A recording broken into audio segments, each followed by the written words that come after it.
to the sun with me, so I can show you something you've never seen. And both you and I shouldn't be too shy about letting go for once. Come and be free with me. Just look straight ahead, don't you stay behind, don't stay behind. Trying to make you feel right, 'cause our stars are aligned. Can I make up your mind? Follow me to the light, there is so much we can do in this life. Let it sink in, this is where we begin.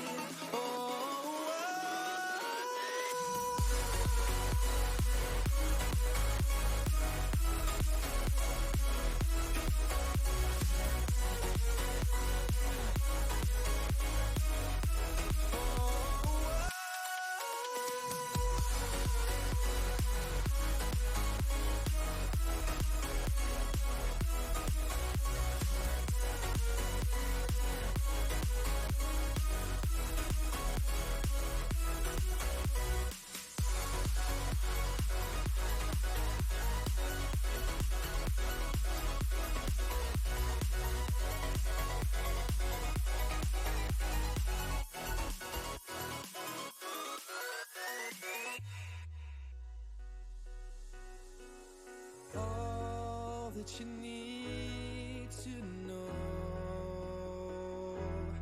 now that you understand what I'm trying to show you, is that you and I shouldn't be too shy about letting go for once.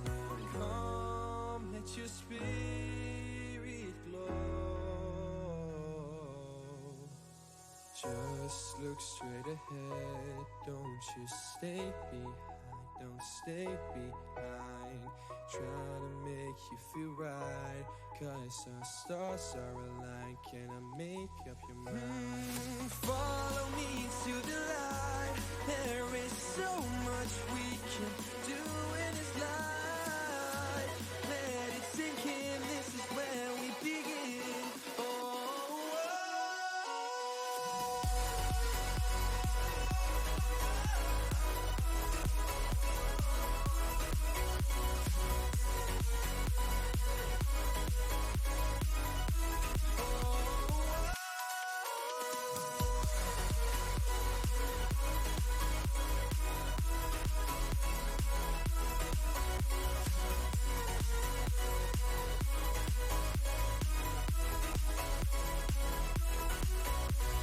Follow me to the light, there is so much we can do in this life.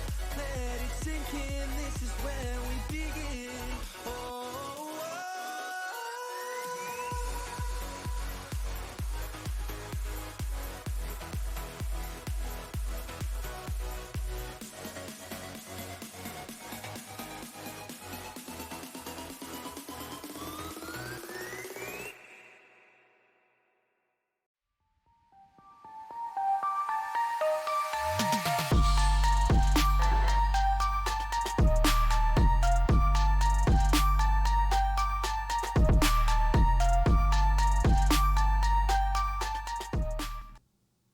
Hey there, travelers. My name's Kai. Welcome to Proudly Radical. Hey, all you fuckers out there. I almost didn't do this stream. I was looking at the date. I was looking at the time. I was just, I'm like, God, I just kind of want a 3-day weekend. Rating coming from where? Because they can't raid me unless they're the streamer's already a friend. So send the host in if they're not already on my approved list. Let me know who it is, and I'll add them as a friend. If they aren't already. One. Oh. All right. Well, then That's fine. I'm pretty sure. Let me make Radical sure. with a capital R. Oh, wait. All right. I'll see y'all in Kai's chat. I mean, I'll still be there in there too now. Bye, Streamer. Don't be too healthy. All right, cool. Hey, Venom. Yeah. So yeah, I almost didn't. Oh God, and I've got to pinpoint a light. I have pretty bad floaters and shit with my eyes. That's gonna be fun to deal with. Look for Kai to be blinking a whole bunch during this stream. That'll be fun. So let's see how many Americans we have at present. It's not that big of a fucking room right now, so it doesn't really matter. Americans are gonna get our shitty pissant $600. Hey, Momo.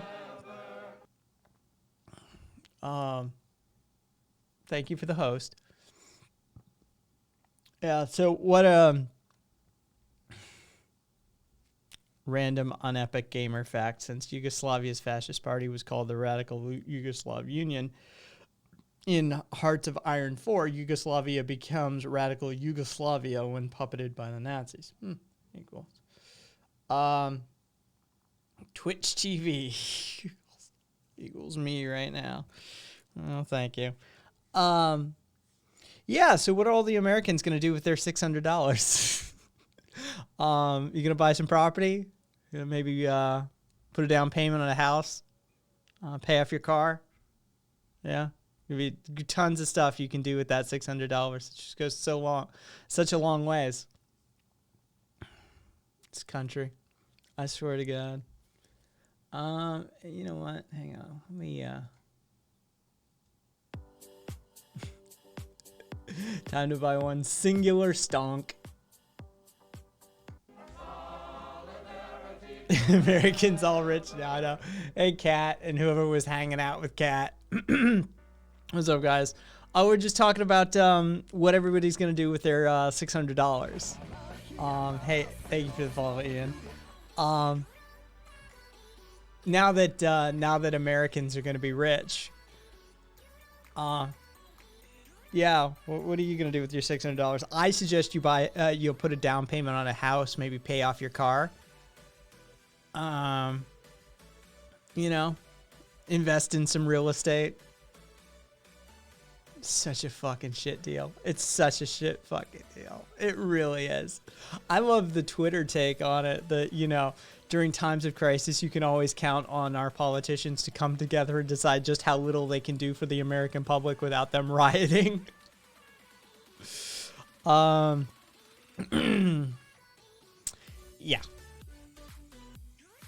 That wouldn't even get you one, RV. But I mean, it would help. It would get you in a direction.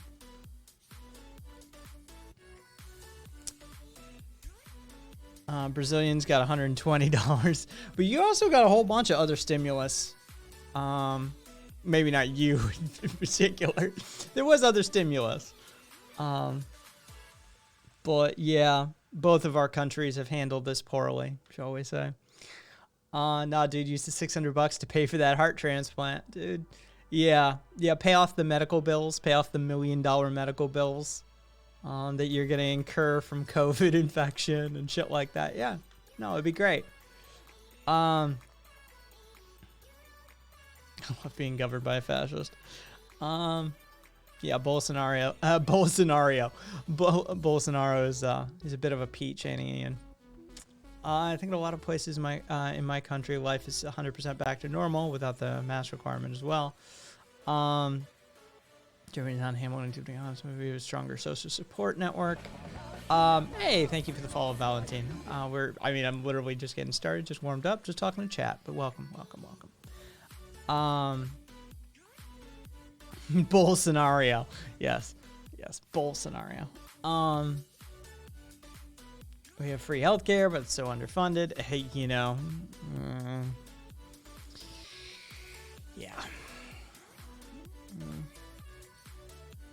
Yeah, you can pay your $24,000 COVID bill with your $600 droplet. Hey, Ramsey.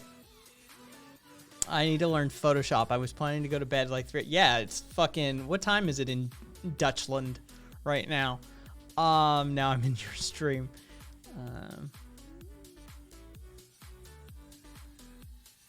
A smattering of Spanish. Enough that I don't starve and don't shit myself in public if I'm in a Spanish-speaking area. Far from fluent. Far from grammatically correct. Almost 3 a.m. All right, rock on. But like I said, enough to feed myself.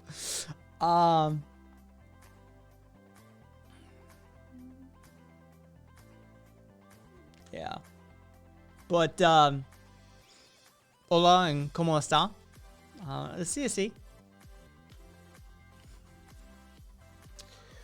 Oh. So, bunch of Proud Boys and Patriot Patriot Prayer nut job right-wing protesters tried to storm an Salem, Oregon town hall. It was, I'm sorry, state capitol.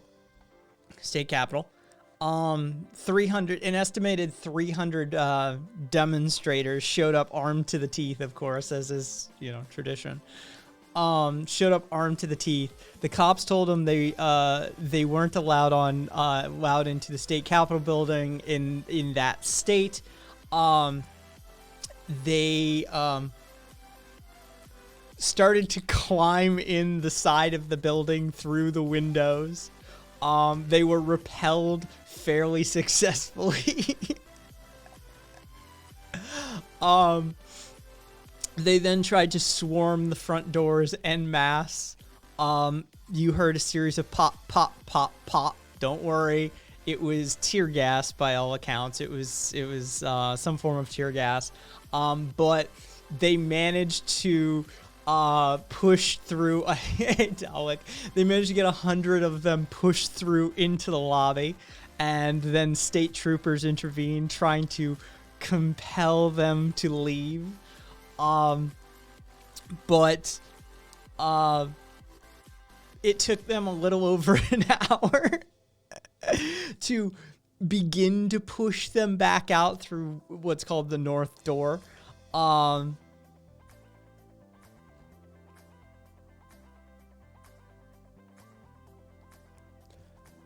This is my favorite part of the story. So, there's a series of officers inside, a series of officers outside. And once they got them pushed out, they used the outside officers to sort of fan out the group, right? Tactics changed then. So a series of guys armed with rifles start encouraging people to, moved to the west side of the building and encouraged everyone to open the door there. Once it was successfully opened, they demanded to be let inside, armed, right? This is literally at this point an armed standoff between riot cops and Proud Boys and Patriot Prayer and other right-wing fucking protesters. This is when they began to sing the national anthem and chant shame at the cops. One woman at this point was literally holding a pitchfork, like waving an American flag, holding a pitchfork. Hello, Mr. Fancy Pants. Yes. It is at this point that the state troopers continue to deploy pepper gas, pepper spray, and tear gas at that point. By about 10:30, they had managed to get the crowd down to about 50 people. But the protesters declared the state capitol a Patriot Autonomous Zone, citing that if Antifa can do it, so can we. Last I heard, hang on. I'll get you.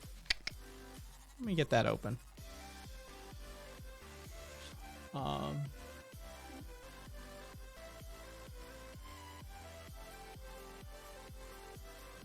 so y'all can enjoy some of the fun.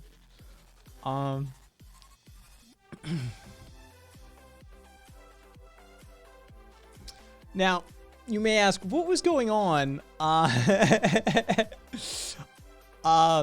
You may ask what's going on in the state capitol that got a rile out of these people. Like, what riled them all up? What was going on there?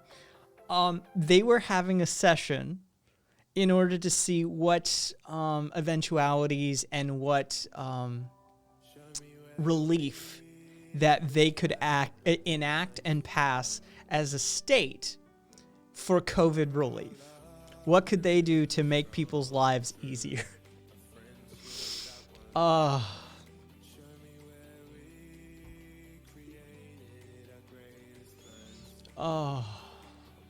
Just...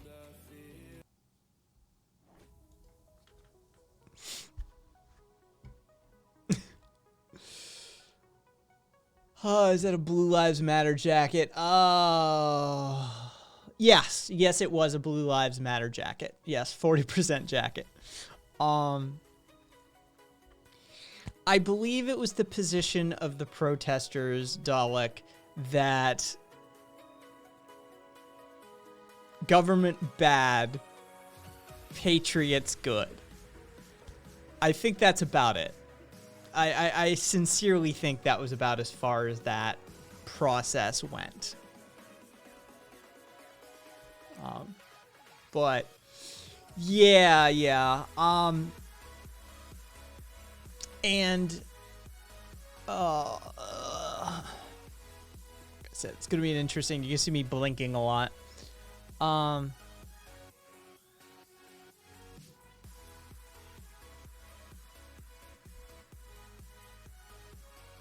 Yep. Exactly, RV. We're coming around on that one, apparently. So we finally have an instance of recorded, court-approvable, evidence-backed, empirically demonstrable voter fraud happening in Pennsylvania. 2 votes were cast by an individual utilizing his dead mother and dead mother-in-law's information. The problem? He voted for Trump.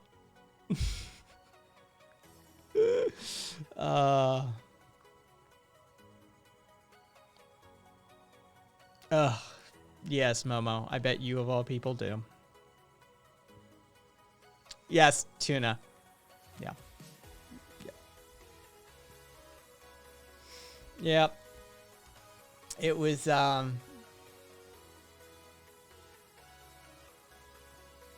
it was Delaware County, Pennsylvania. Oh, exactly. Yeah, exactly.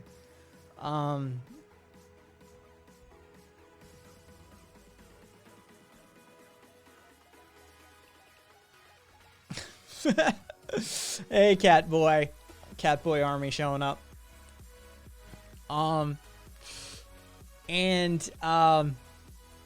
Newsmax officially had to release a 2-minute video citing that they have no evidence of their claim that the 2 voting device companies committed fraud on behalf of Che Guevara. I'm sorry, it was a Che Guevara. It's so stupid. It's all run together in my head. It's so stupid at this point. Either way, Newsmax had to release a 2-minute video citing that they have no evidence and that at this point it seems that Biden has won. Biden committed fraud because he's white and white people voted for him. Meanwhile, tangerines and oranges weren't allowed to vote for Trump. Hey, Rompy. Welcome to the club, but occasionally you got to take the 1%, 2%, 4% win for what it is. You know, ditch the open fascist for a crypto fascist. But either way, there's always fun in being had to make fun of somebody like Newsmax having to like admit something.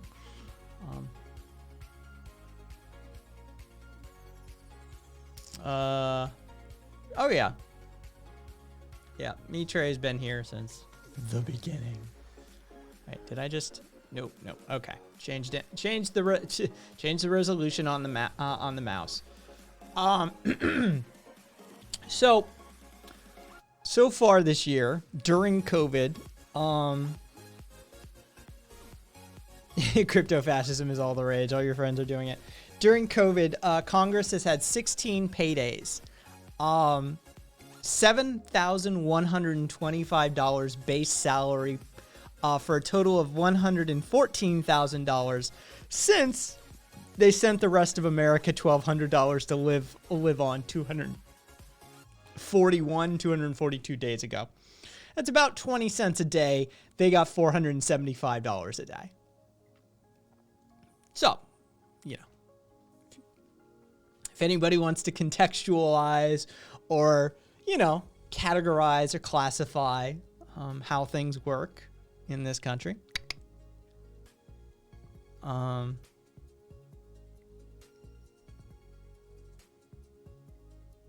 you see that corporate tool on the news claiming that economists think the stimulus checks aren't news? What fucking joke? No, I didn't, Tuna. But if you've got a name, let's shame this piece of shit. Ditch the person openly anti-democracy, pro-authoritarian. Install the guy who at the very least respects the joke that is American electoral system. There we go. Guy was made from a rib of mine. They should... Yeah, no, they should. Like, what they should do is just lock down their assets and turn this into a reality show. Let's go full Hunger Games, but reverse. Let's lock down the politicians' assets. Let's lock down all the millionaires and billionaires' assets and challenge them to live on $1,200 for 240 days. It's that simple. Anybody who gets to maintain, anybody who successfully maintains even an above average lifestyle, will let you have your shit back. Otherwise, too bad, it's ours.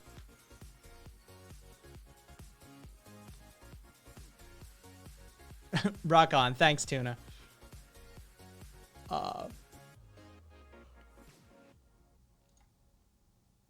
Oh, yeah, the Gravity Payments guy. I don't know if you guys are familiar with this guy. Dan Price. He's the CEO of Gravity Payments. He made news a few years ago by taking this massive salary reduction. He cut his salary by $1 million to raise the wage to $70,000 blanket in his company. Here's now 5 years later. He did this in 2015. 5 years later, here are the numbers. Their revenue as a company tripled. Their headcount grew by 70%. They doubled their customer base. The number of staff having babies grew by 10 times. 10% of the staff bought high-priced homes in Seattle, of all places. 70% of employees paid down debt. Their highest paid employee now earns only 4 times what the lowest paid employee earns, down from 36 times before. They have no gender pay gap, and they made it through the pandemic with 0 layoffs and 0 customer fee increases. This is what happens when leadership at the top actually fucking handles their business, but you can't count on that. Hence, the need for elimination of hierarchies, because the fact of the matter is not everybody's going to be Dan Price. In fact, basically no one is going to be Dan Price. He is one of the few examples that we can actually point out and say this is what happens when company leadership actually takes a fucking pay cut. He's still doing just fine, Alexander. He's still doing just fine. He's not hurting for cash in the least. Oh, Dalek, I saw that same comic as well.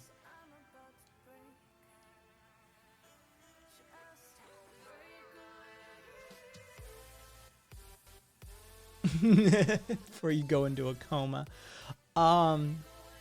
Wait, so looking out for workers produced a huge economical success? Almost like capitalists are bad at business. Yeah, what a concept. Oh, God, this is driving me insane. Forgive me for closing my eyes for a bit.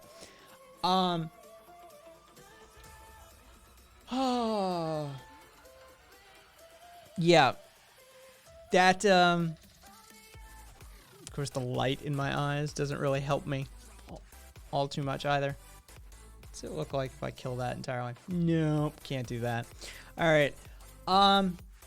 Yeah. You've been blessed making for a while. I'm just having a bright spot. Yeah. Oh, you've been blinking for a while. Yeah. Well, one, I wear contacts. So that alone causes a greater amount of blinking rates. But yeah, right before I started, I got a fucking bright spot in my vision, and it's annoying the ever-loving fuck out of me. I have a high count of floaters in my eyes to start with, plus, you know, neurological stuff.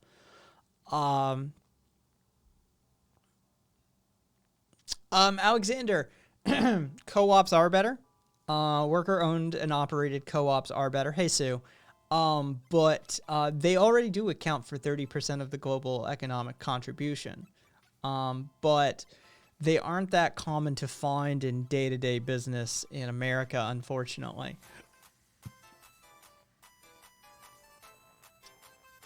Well, thank you, Dalek. Darth Kai.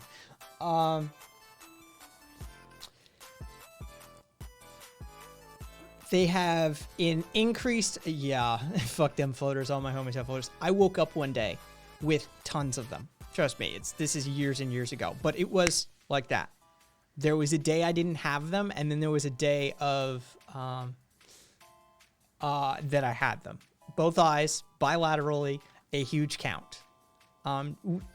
Ophthalmologists still have no clue. They're like, no head trauma, no, you know, it just happened. So yeah, I got, like I always say, I got a shit ton wrong with me. A friend of mine just named his son Kai, not after you. No, it was after me. It was. Yes, I do want to violently cringe. Thank you, Tuna.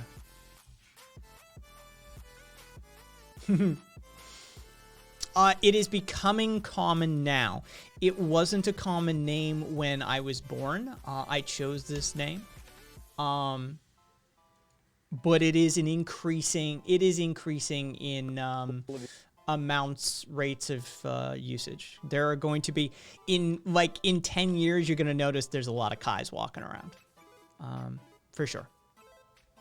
Or a decent amount, shall we say. All right, so this is... Oh, Jesus Christ. No, it's a great name. Of course, mine is short for something. All right. Protection, a huge priority for McConnell. I want to ask you about Bernie Sanders and other progressives that are not happy with this stimulus package because it does not include stimulus checks. The same actually goes for Republican Josh Hawley of Missouri. But would that idea have enough impact on the economy that it would lead to ultimately spiking this bill altogether, do you think? Well, I think the criticism is right in the sense that this $908 billion package is not enough to get the economy through the whole pandemic. And what's interesting is, as you mentioned, it's not just from the left. We heard Senator Josh Hawley say that he told President Trump that he thinks Trump should do the whole thing if stimulus checks are not included. But, you know, the economists that I'm talking to, they say, listen, you know, we don't know that stimulus checks are really needed right now. A lot of Americans would probably just save that money rather than spend it. And there's a lot of really good stuff in this package, including extending the unemployment. We don't know that stimulus checks are really needed right now. A lot of Americans would probably just save that money rather than spend it. And there's a lot of really good stuff in this package, including extending the unemployment benefits that I was talking about earlier, forgivable loans for small businesses, state and local aid from the federal government. And so, you know, you don't want to just kill the whole bill because of that single issue. I mean, it's like if your house was on fire. I think he broke into this place. I don't think this is his residence. It's too barren. It looks like a model home. I'm just going out on a limb here, and I have cause for concern that this man has committed a crime and broken into somebody's residence. I don't trust this person. Just say it. Just put it out there. You wouldn't turn away the one fire truck that comes up just because you think two are needed. You would take the help and hope to get some more. Yeah, that's the idea. You can't let perfect get in the way of helpful or just good. Oh, how dare you use my mantra for your fucking shit purpose. Well, looks like it has the Dream Times watermark. It's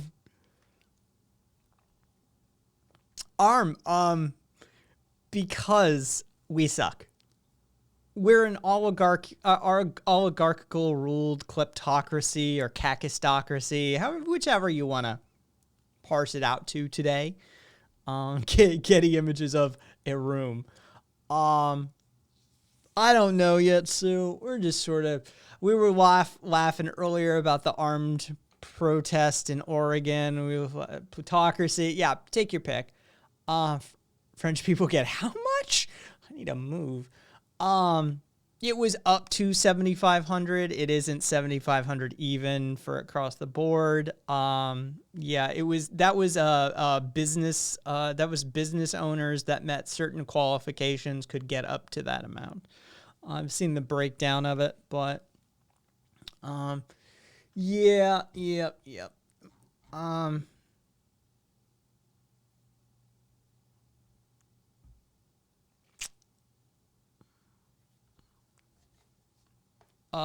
Navalny, Alexei Navalny, the Russian journalist and, well, Russian many things, basically solved his own attempted murder, by the way. I don't know if you guys caught that, but he managed to get the fucking hitman talking. Yeah. It was a whole fucking thing, but either way, he most definitely was poisoned. And he most definitely was the target of an attempted assassination twice. Yo, cool boy. Plutocratum. Let's see. What else we got? Hey, thank you for the follow. Naughty Stardust. Thank you for the follow either way.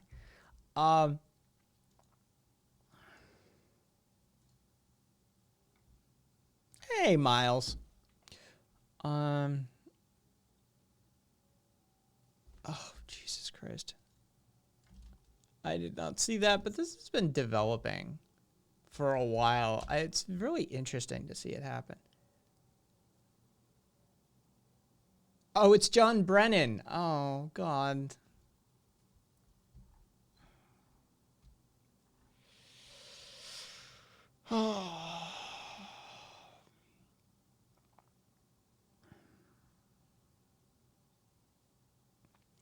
But I think some of the phenomena we're going to be seeing continues to be unexplained and might, in fact, be some type of phenomenon that is the result of something that we don't yet understand and could involve some type of activity that some might say constitutes a different form of life.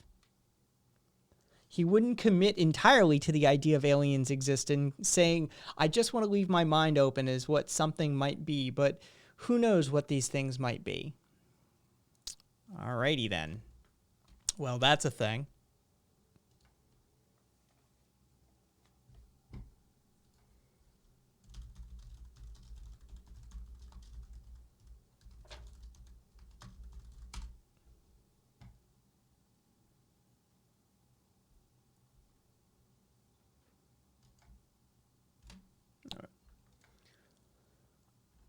Yes, Armlocky, we were already cracking jokes about the $600 and what we're all going to do with it. Some of us are going to buy homes. Some of us are going to, pay car payments, pay down a car with it. So what do you, Arm, what are you going to do with your $600 windfall? Catboy, what do I think about a president being over 70? Ideally, no. Just no.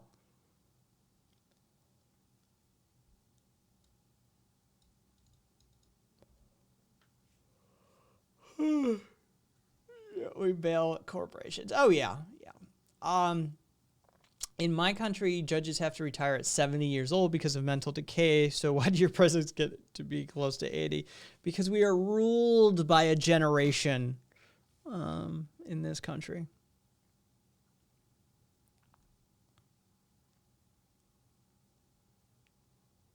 Who knows what these things might be? Scientists, probably. Other premarital. Yeah, if only we had other viable candidates than old white men.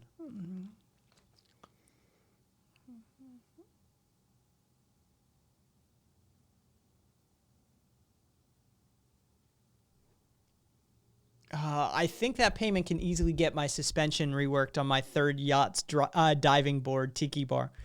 See, there you go. Cool boy putting that money back into the economy. Look at you, cool boy.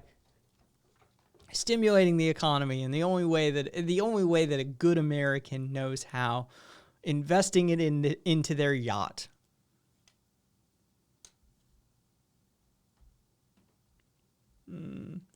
Consider this, at least the drones striking innocent civilians in the Middle East will have Black Lives Matter on them, so isn't that a success? They will be piloted, Tuna, by trans people of color this time. I think that makes us all feel better. I mean, I'm sure that child who's going to be riding in that school bus that gets drone striked will feel much better, knowing that there's a diversity program in play at the Air Force. Yeah, I think that's going to go a long ways to improving international relations.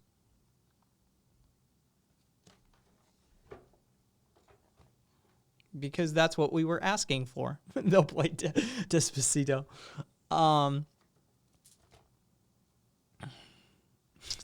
Drones, Transformers, wake up, people.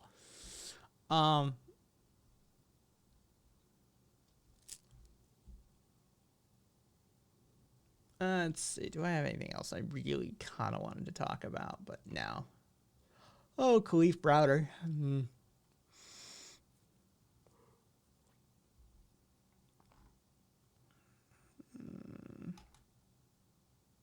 No, I'm good. Literally more than meets the eye. I don't even know what Biden did with Despacito. I don't think I want to know. I think I feel better not knowing, honestly.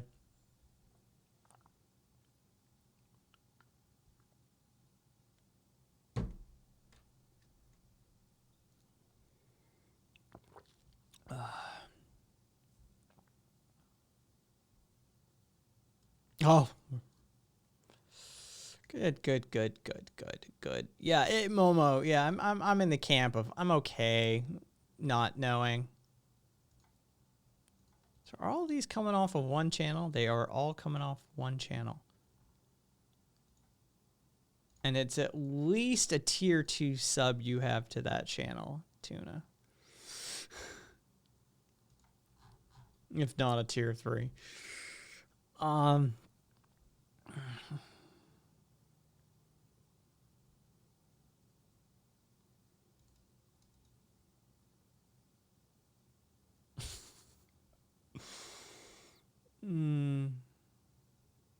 What was that? Jesus Christ. I was looking where all the cute ones were coming from, Tuna. Yes, I was stalking your emote source. 100%.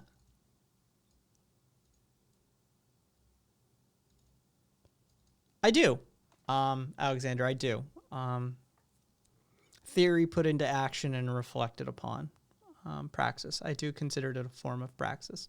Especially when I engage in the dialectic with people who are unfamiliar with anarchistic principles, leftist philosophies, and generally just take chuds down a notch.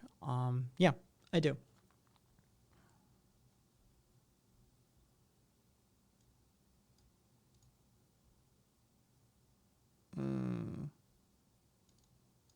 Right.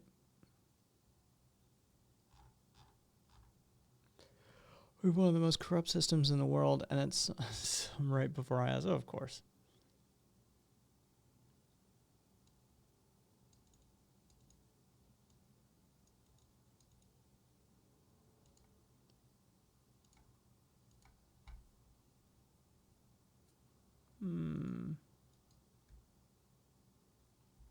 Interesting.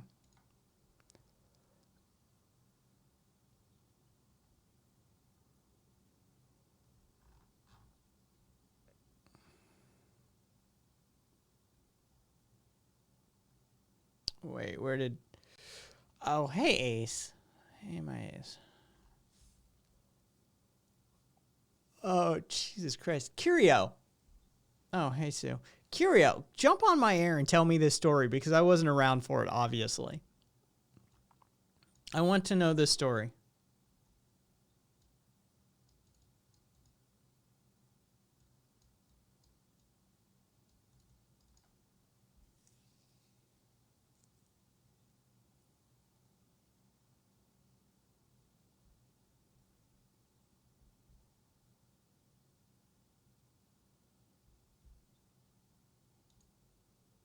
Half an hour. Cool.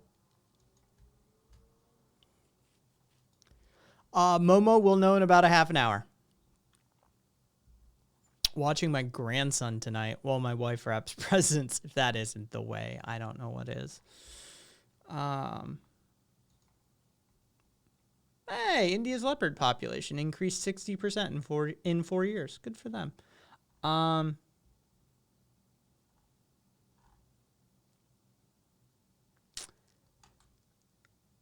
Yeah, even Bill Barr says there's no point to there's no reason to appoint special counsel to investigate Hunter Biden. Says he won't appoint one.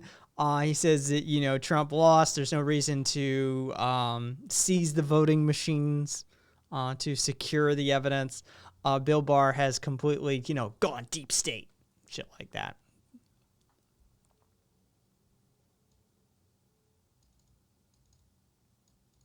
Ah, all right. Hey, Tam. All right. I don't have anything to do. Why not? Your internet's fucking up. Sorry to hear that. Arm, if you're on a laptop, you can hit Control F5, and sometimes it kicks Twitch in the pants and makes it do what it should be doing.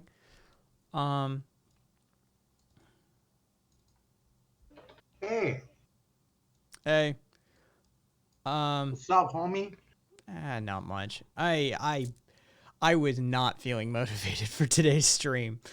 Really? No. It's like I was like, okay, so how many days off can I eke out this week? I could take Monday off. I could claim like Christmas Eve and Christmas Day, and like, you know, how many days off could I get away with this week? But, you know. Well, I missed you. Yeah, well, thank you. I'm thinking about going back to school though. Are you? I sincerely am. I'm thinking about going back and getting a degree in political science. Degree in political science? Yeah. It's something. Like, it's something. that would be a waste of money because you already fucking like have probably more than the equivalent of a doctorate in political science. So I don't know what the fuck you're talking about, bro. I want it. I want it. Yeah. Well, right now in the middle of a fucking pandemic, not this moment. Not this moment. I would, you know, I'm not headed down to the registrar's office this instant. Don't make me get links. Chaotic. Ace, fuck you for using mine. Ace, oh my God, do it so you can help me with my schoolwork. If you want it, I definitely encourage it. This should be really easy to do, and then you would have those credentials. I know, right? Thank you, Wojak. I would end up teaching the classes. No, but I would be I wouldn't be very directable, right? I want the dopamine paper. Premarital gets it. Premarital gets it. Fuck you, premarital. I want premarital's dopamine paper. Yeah, I you know, it would only be like I would start with it, of course, an associate's. You know, I'd do an associate's degree in it at the like community college, because that's the cheapest fucking option, and I don't need to be paying to go to UNLV, for an associate's degree. And we have a fairly decent, actually, community college network here in Nevada. And, you know, yeah, there were classes that I was going through that I was chuckling at the concept of taking. public communications, aka public speaking. I was like, well, that'll be fun. But yeah, then there were the classes that I was like, oh God, college math classes. Yeah, exactly, Momo. Fucking public speaking class. Ooh, scary.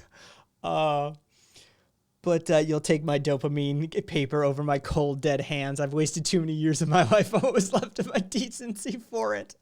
Premarital's got the high-end dopamine paper. Premarital's got the PhD. So, yeah. It isn't UNLV reasonable on tuition? No, it isn't. It is shockingly unreasonable on tuition. You would think that it's University of Nevada, Las Vegas, right? Like you would think that this is no one. I can go to fucking Rutgers for like half the cost, right? Like it's sincerely, like it isn't a very fair price. I was thinking about like becoming a Mormon even. BYU has some of the best rates in the nation. You just have to take some religious classes and swear you're like a member of the church for a while. Like that's the scam. Like you never leave Vegas. $12,400 territory per year for undergraduate work at BYU. I mean, it's really fair as far as U.S. education goes. Yeah. Let's see. Let me scroll back a ways. Goodwill Hunting starring Matt Damon. Let's see. I always made fun of my friend's poli-sci degree, and now he has a constable suffix attached to his name. Hey, now. Let's see. You wasted $150,000 on an education you could have gotten for $150 in late fees at the public library. Will Hunting. Let's see. Oh.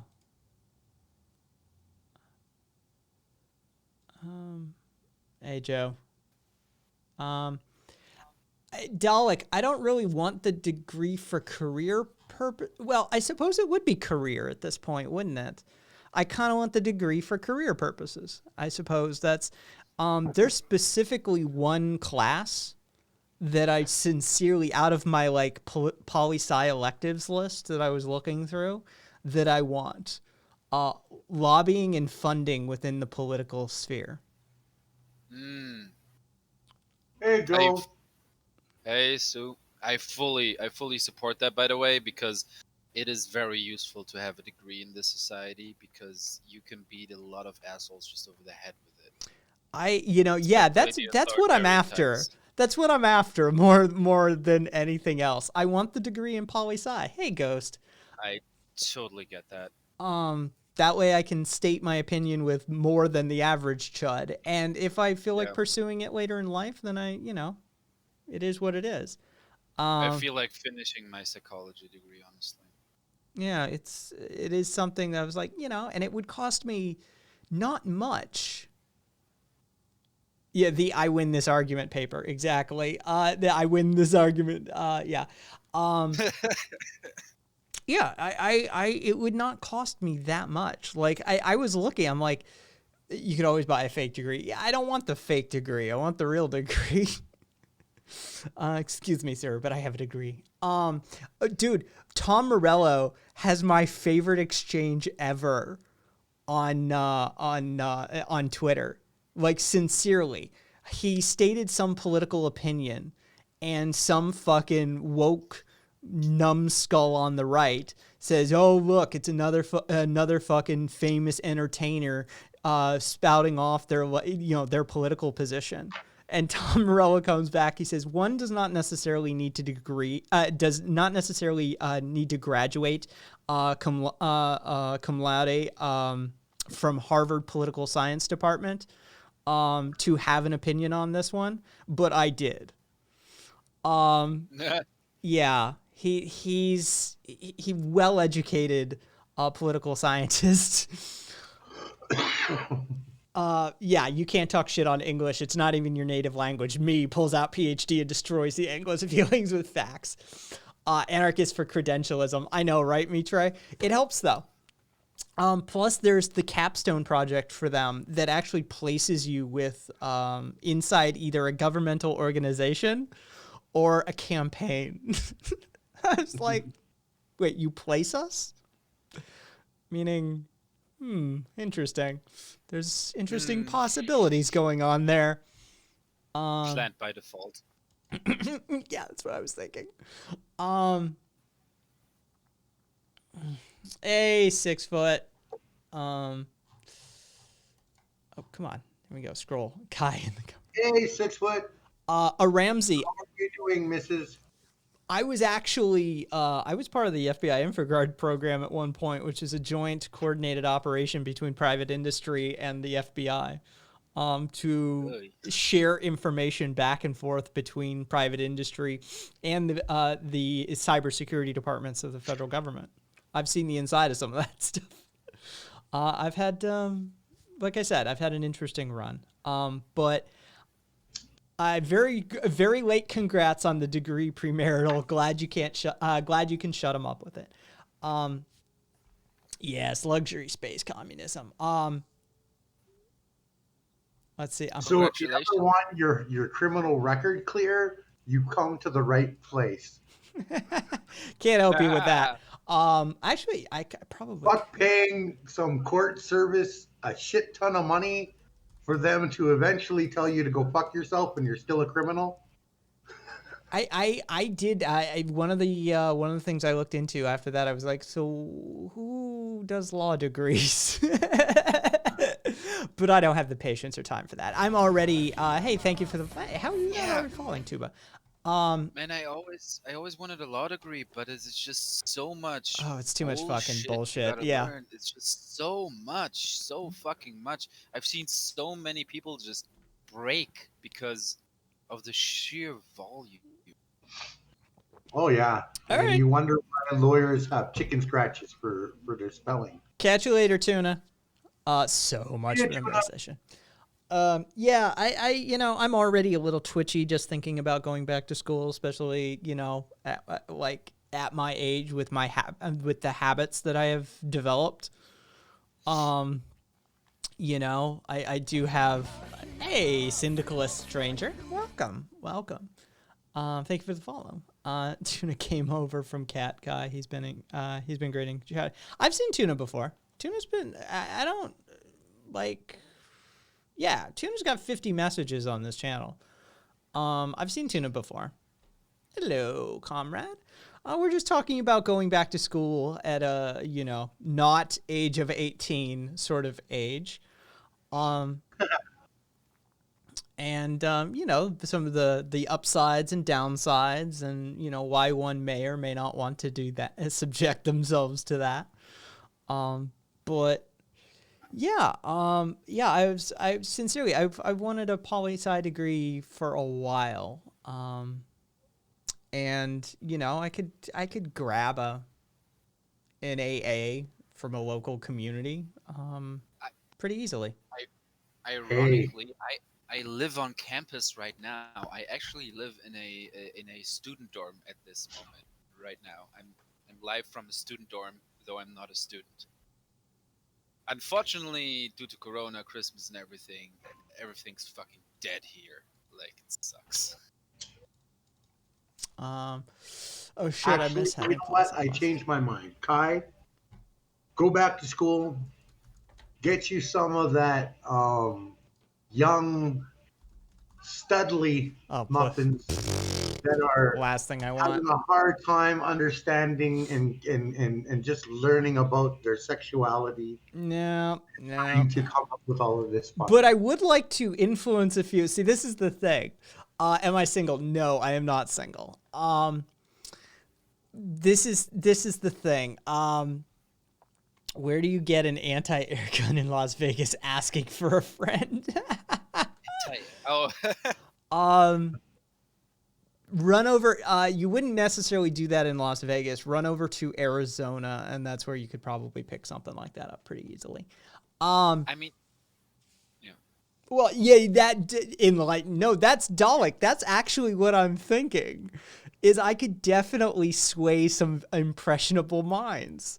Yes. Like that's, you know. But here's a big advice. I'm quoting a JREC video here. Is like while you're doing that whole thing at uni, from the Ancapistan video from the song, as the authoritarian lefty says, keep your head down and keep moving. that was my, like, you know. Yeah, he wants to enlighten them literally with facts and logic, not dick. Exactly. 6 foot. Hey, wait a minute, 6 foot. Why can't he also enlighten them? Oh, I don't care. Okay, here's the deal. Brass tacks. If somebody wants to give me a blowy and fuck off, that's fine. I'm open to that option. I'm sure I can swing that one. I mean, my dick has caused enlightening. ¿Por qué no los dos? But yeah, no, fundamentally, I was looking through the course list, and yeah, I was like, okay, which ones are burner classes that I can skate? Because I need at least like half my classes to be those. I can't be fucking around. Like, I don't. Yeah, Ace, I do believe that Kai would go in there and turn basically everyone into an anarchist. Well, I'd at least soften their position on it. And that's the best I hope for. It's not that easy. You haven't met me yet, Ace. Oh wait, what did? Sorry, I couldn't help it. Oh, it was all right. there. I see it. Ace, you know, I was joking, right? Although, I mean, no, we got Dalek suggesting channel fanfic at this point. Yes, exactly. Yes, too old and tired for unexperienced dick.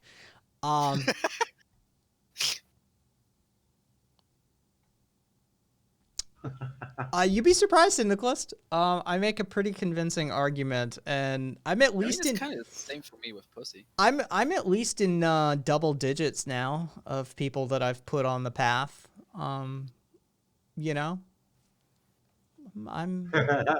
All right. Yes, Ace is right. Don't want to get banned here.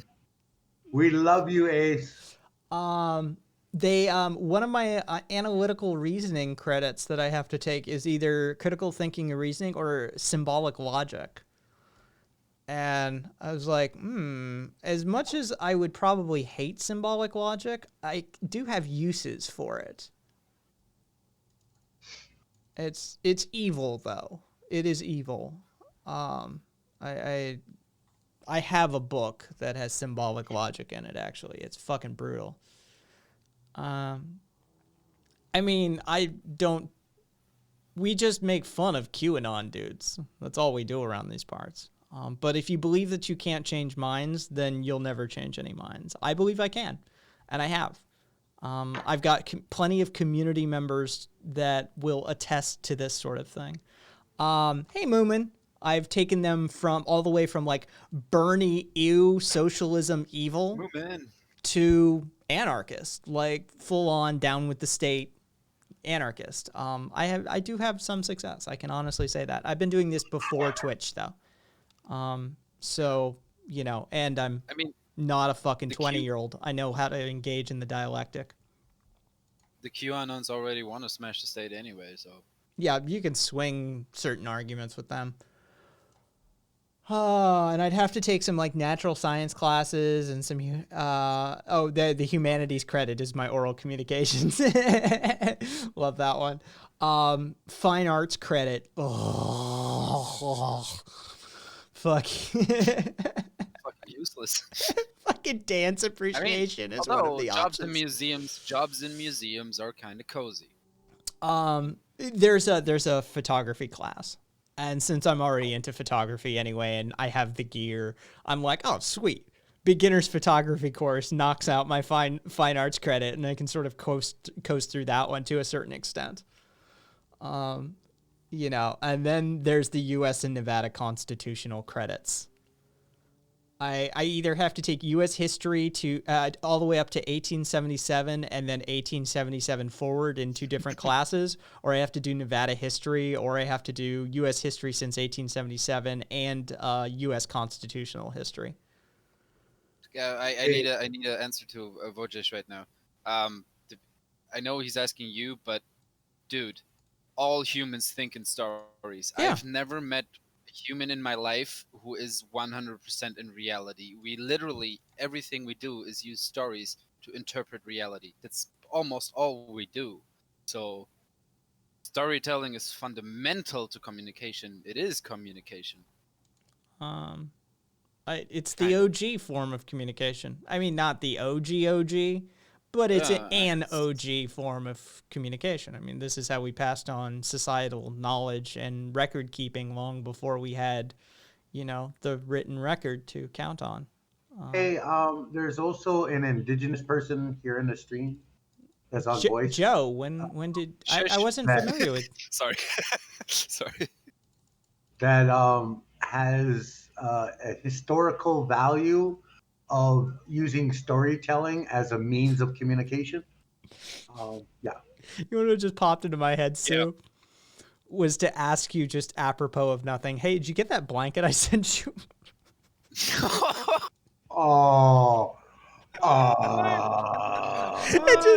It just randomly popped into my head. and I know why. It was based off that last conversation we had, fucking over the true history of the U.S. and shit like that. Hey, did you scoot over? Could you scoot over? And you grab the blankets. Could you scoot over? Yeah. For those of you that were here for that conversation, Jesus Christ, that was just insane. Oh man. I watched canceled, dude. This is apropos of being canceled. I watched a show over the weekend called Counterpoint. It was on Starz. I had J.K. Simmons and an alternate reality and a little bit of sci-fi, but a lot of good acting, solid storyline, solid intrigue. Really well critically reviewed. The audience enjoyed it. It was canceled by Starz because, quote, it was too male. What? Yeah, that was the reason. The fucking COO of the company and one of the heads of programming literally came out and said that it didn't. It didn't fit their feminine push or their push for a more feminine lineup, and it was too male, and they weren't going to cancel it. They weren't going to renew it. I was like, that is the weirdest admittal of policy I've ever seen. Yeah, that was literally the reason that they came out with. It was too male. According to Mitre, I'm not supposed to die on this hill. So I'm going to have to tap decline. Out. Yeah. Yeah. Schedule. There's schedule. Monday, Wednesday, Friday, 5:30 p.m. Pacific. Tuesday, Thursdays, 11:30 p.m. Pacific. See, nephew, I'm listening to you. See, nephew, I listen to you. Yeah, it was very odd coming across that reason. I was like, so it's critically well received. The audience well receives it. It's good. Yeah, that was it. It was just they literally, that was in quotes, too male. I was like, I don't even know how to read that. I don't know what that means. I don't know if it's the demographic that's too male or whether the creating staff is too male. There's literally just not enough information there for me to go on. But that was, I went looking for, is there a season 3? And they're like, no. I mean, what and how were they talking about? I don't fucking know. There's one press release from the Starz management on this one, and I was just like, it says it's too much male, not enough women. No. It's just too male. That's too male. Yeah, it's too male. So that could be a representation of either not enough women, or not enough trans. Or it could be about the content and the way it was represented. Again, like I said, there was not enough information there for me to glean any real reason other than that. I was like, well, that's an interesting reason. That's one of the more interesting reasons that I've seen. If I were them, I just wouldn't go give a reason. Just be like, corporate prerogative. We don't have to stir shit. We don't have to say shit. Like, we don't have to renew a show if we don't want to renew a show. But there's more premarital handholder, but there's more male premarital is just fucking around. Female humans. Okay. No, yeah, was the show just a bunch of dudes boring, out and out, yelling men, men, men? No, there were some amazing female roles in it. There was, across the board, there was really good acting. Basically most of the cast had like Emmy nods at least, and J.K. Simmons got a bunch of fucking, no, there were some really interesting, powerful, and by the way, due to the nature of the show, if you have a primary role, you're going to have two roles to play because there's a mirror universe where you have to play yourself, but different. Right? So you get to play two different versions of your own character, which allows for even more exercise as an actor and a writer and a director.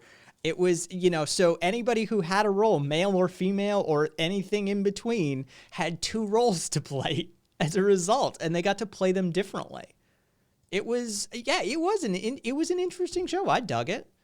I would have to agree with you, 6 foot.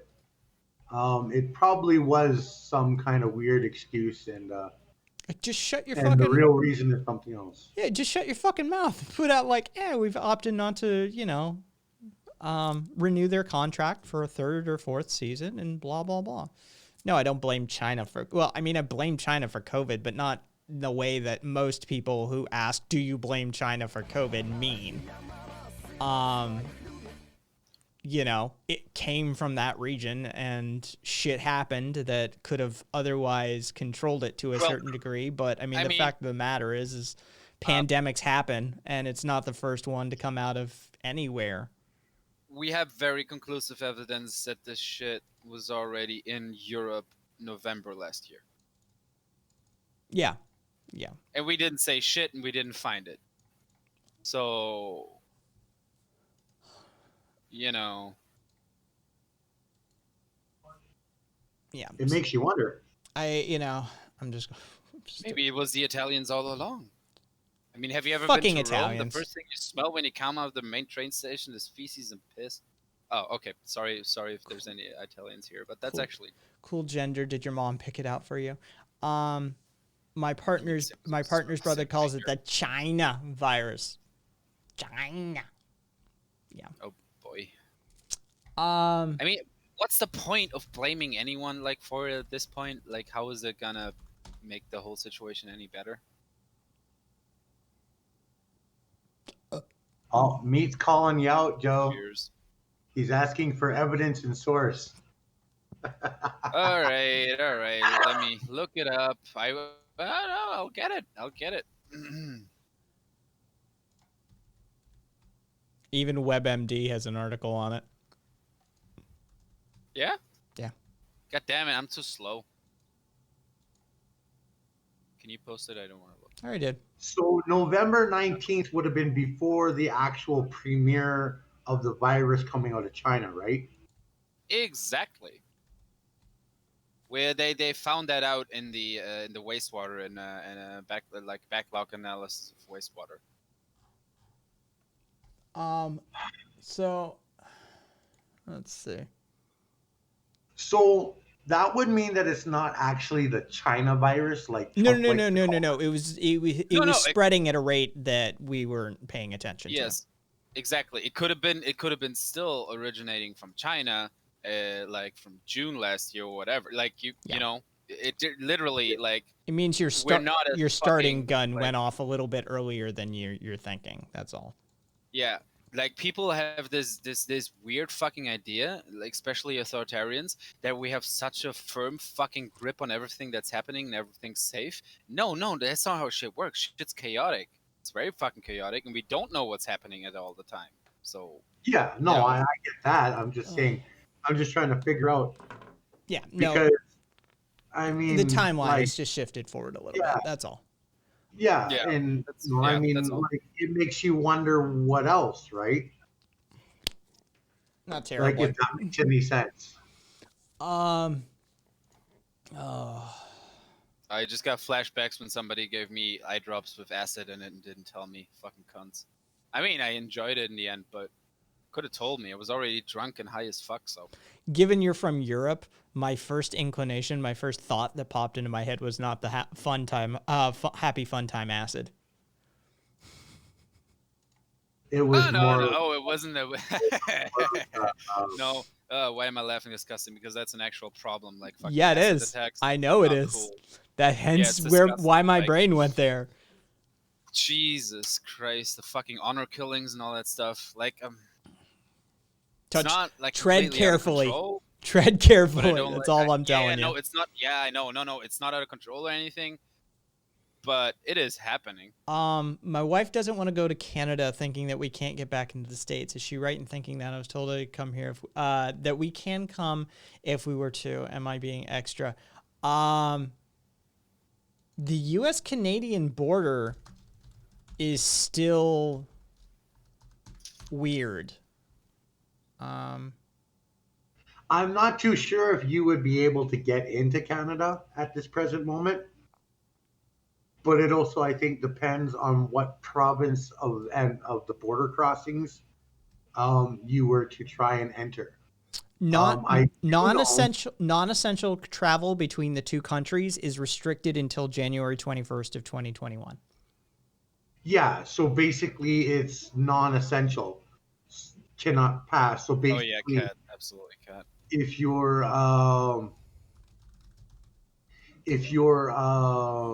not transporting goods in any way, shape, or form, yeah, that would be even including flying. There's no massive sign. It's literally you have to be some sort of big company that's employed in transporting necessity goods in order for that. Is cocaine an essential good? No. Oh. Well, Canada hasn't legalized cocaine yet. Sorry, Arm. Just trying to, have your vacation pay for itself. The coca plant should be, though, because the plant itself, not the cocaine, but the plant itself, the leaves and everything, great fucking plant. Lots of medical applications. Good plant. No, it will allow that either. As a matter of fact, even though Canada has semi-legalized marijuana, you will be charged with possession and transportation of marijuana if you try to bring it through the border. And I just love that weed is technically still illegal here, but I got caught with weed 2 times here now. Like one time literally by like the fucking feds in front of the main train station smoking a joint. I mean, I had like half a gram on me. It was a joke. But like the fucking prosecutors, state prosecutors, like, yeah, I'm gonna drop this. This is ridiculous. Premarital, it's for you. Fuck the Chinese government. There you go, premarital, just for you. Has Canada legalized weed? Yes-ish. Yes. Office Nike. Yes-ish. I mean, it's legal in the sense that they can now use it to gain taxes, but it's not completely legal. They basically did was federally throughout all of Canada, they legalized it and left the form in which it would be legalized up to the provinces, each province. She's right. Isn't it legal in Jersey now? There are still people there are still people that are locked up in Canadian prison system that were only in for marijuana charges. They are not looking at striking any marijuana charges from your criminal record prior to it being semi-legalized. They have come up with 1,001 different laws and bylaws and etc. Yeah, for those that are wondering about New Jersey, yes, the recreational has finally gone legal in New Jersey, which is the, Jay-Z is the ideal. Yeah. There's a whole host of states at this point, Nike. I happen to be in one of them as well. You can't even walk down the street in Canada smoking a joint. You have to only smoke it in designated smoking areas. Oh, we have private consumption only, no public consumption here as well. Too bad it wasn't fucking legal when I was in Newark. God damn it! We got some, like my friend who I was with in the States who took me. We got some weed from some shady hustler in fucking Manhattan, man, in the streets. Or was it Brooklyn? I don't remember. Texas. I mean, I know they're not legal, but it's just checking. Welcome to Canada, 6 foot. It's no different from the States. We sure make sure that you pay for any crime regardless for the rest of your life. Jesus Christ. Texas is even further off than some of the southern states at this point. Looking at what they've legalized and what they haven't legalized. Holy shit. Good luck. Good luck with that Texas one. Then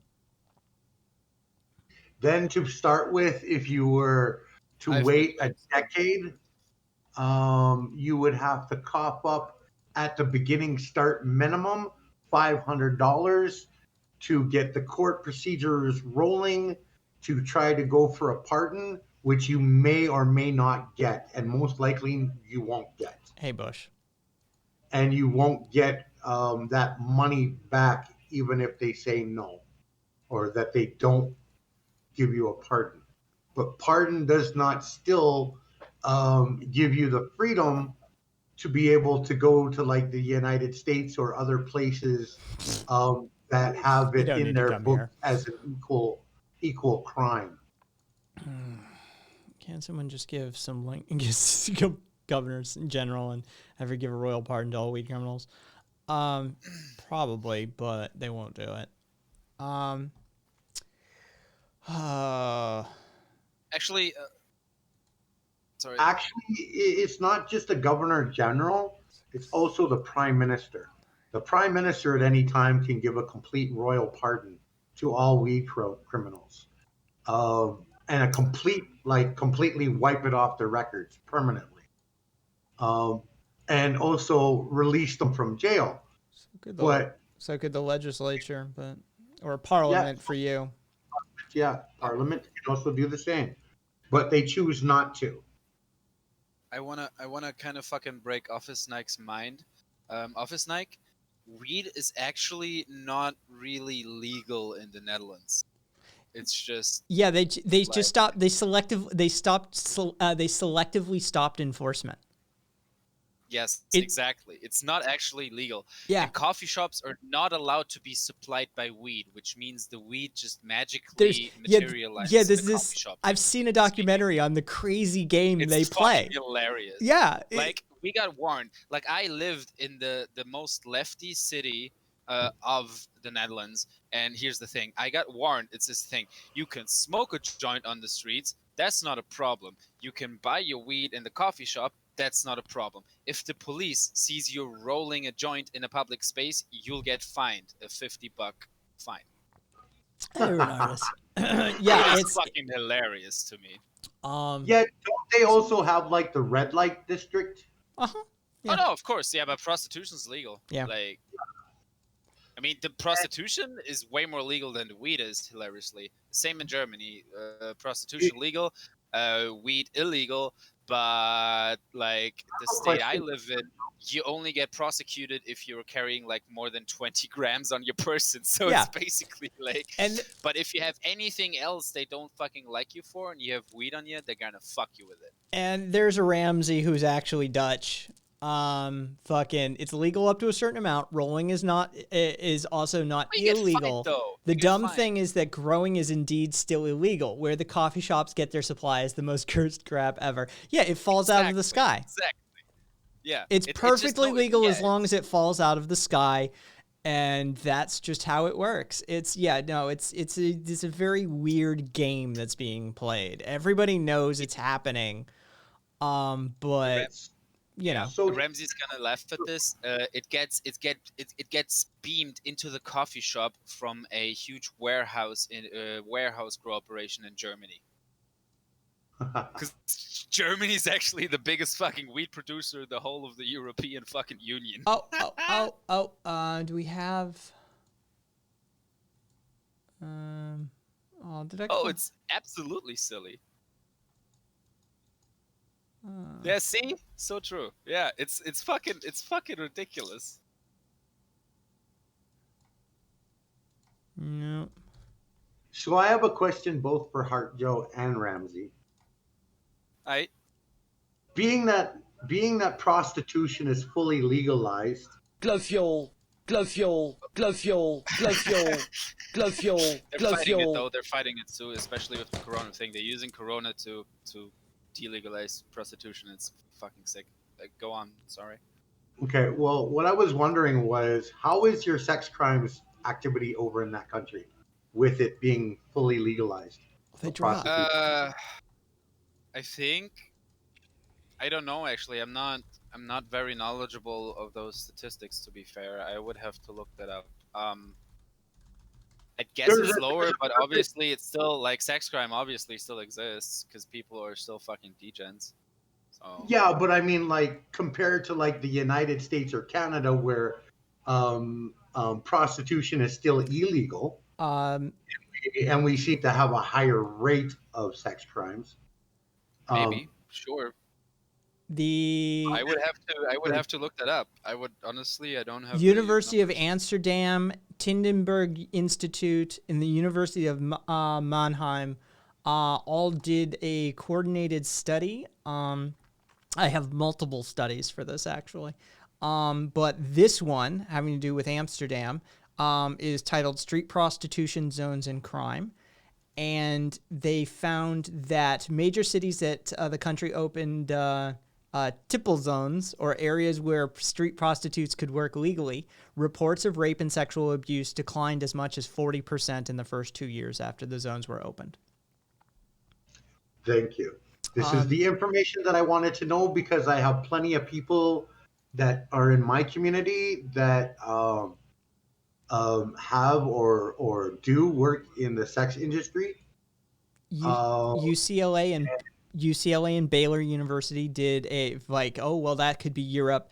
UCLA and Baylor University did a research project as well that looked into the Rhode Island. Hey, damnable dumpling. Thank you for the follow. The Rhode Island legislature inadvertently decriminalized indoor prostitution for a number of years. And yeah, inadvertently, they accidentally did it. It was a loophole in the law. But the state saw a 31% decline in reported rape cases and a decline in cases of gonorrhea as well. Nice. So you have multiple iterations of this. I'm underneath the philosophy, knowing that that having that verify my own is that we need to literally legalize prostitution in this country, both Canada and United States, and that would solve at least 40%, if not more, hopefully more, within the first few years of sex crimes being committed in both Canada and the United States. Therefore, we would be, how do I put it? We would be moving into a more healthier, productive society. Oh, yeah. And divorce rates go down. That's one of the side effects from the Dutch one. They saw an 8% decrease in divorce rates when they legalized prostitution. Saying there's all sorts of knock-on effects that you can't necessarily predict directly. But the Dutch study found a causal relationship between the reduction of sex crimes and an increase of or a legalization of prostitution. They explicitly state they found a causal relationship. like I knew that was true, but I didn't have any numbers or studies in my head or anything, so I was just trying to be academic. Yeah, Because I heard about that, but it's very obviously it's very like basic fucking like rational. Of course, like I'm a man. I know how we are. Thankfully, I was let's say we call it blessed with the ability to talk and have some charisma and not look like a fucking troll and not be a complete asshole. So I don't have really to pay for it, but. Yeah, I never paid for it either. Yeah, okay. Once I was like a bit drunk, horny as fuck, and just curious, so I paid $50 for a blowjob. Yeah, I've never been there. Too much, but yeah. And then she wanted more for the full thing, and it was like, nah, fuck. I feel like you tricked me. I thought $50 for the whole thing. Blah blah blah. I was like, no, I'm leaving. I literally walked out on the process. I felt cheated. Cool boy. And I went to a club and got laid. Cool boy. I have no numbers on that whatsoever. That actually is a good question, though. I don't have anything on that. Unfortunately, the numbers do. That's true, Renardis. That's fair. Well, the numbers do prove out time and again, though. It does reduce rates of sex crimes. Not what I said, also.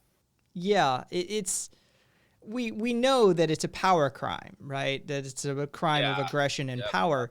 But we also recognize that multitudes of studies have looked into this, and multitudes of societies have shown it time and again. Australia is another example of this. They saw the exact same thing.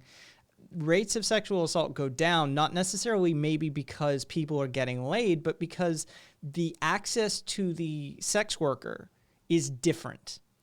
They're not standing out on a street corner. They're in the middle of the night. Yeah, they're protected to a larger degree in a society that makes it legal. So access and opportunity get reduced as well. That's one of those things. Yeah, and 6 foot, that would probably be a very much part of it. Including. Shut up, Renardis. Sorry, but that's bullshit. It's not my argument. It's multiple universities spanning the globe at this point. Renardis, illegalizing prostitution increases sex trafficking massively. That has been proven over and over again.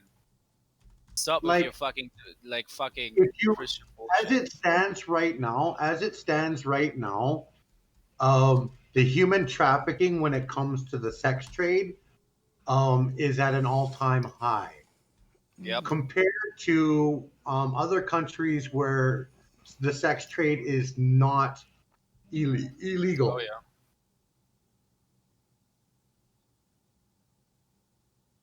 yeah. Ramsey says, unfortunately, child molestation has been on the rise and the Netherlands has recently seen a pretty sharp rise since 2015.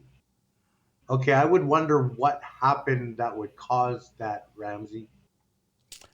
The transactional nature of the sex UN work. disagrees with you, but I'm also looking into other things because, I mean, they've been known to disagree with all sorts of stuff. They've been known to fucking send in peacekeepers that actively traffic children. So, hang on, talk amongst yourselves while I look into a variety of studies. Okay, so I wanna talk to Renardis for a second here.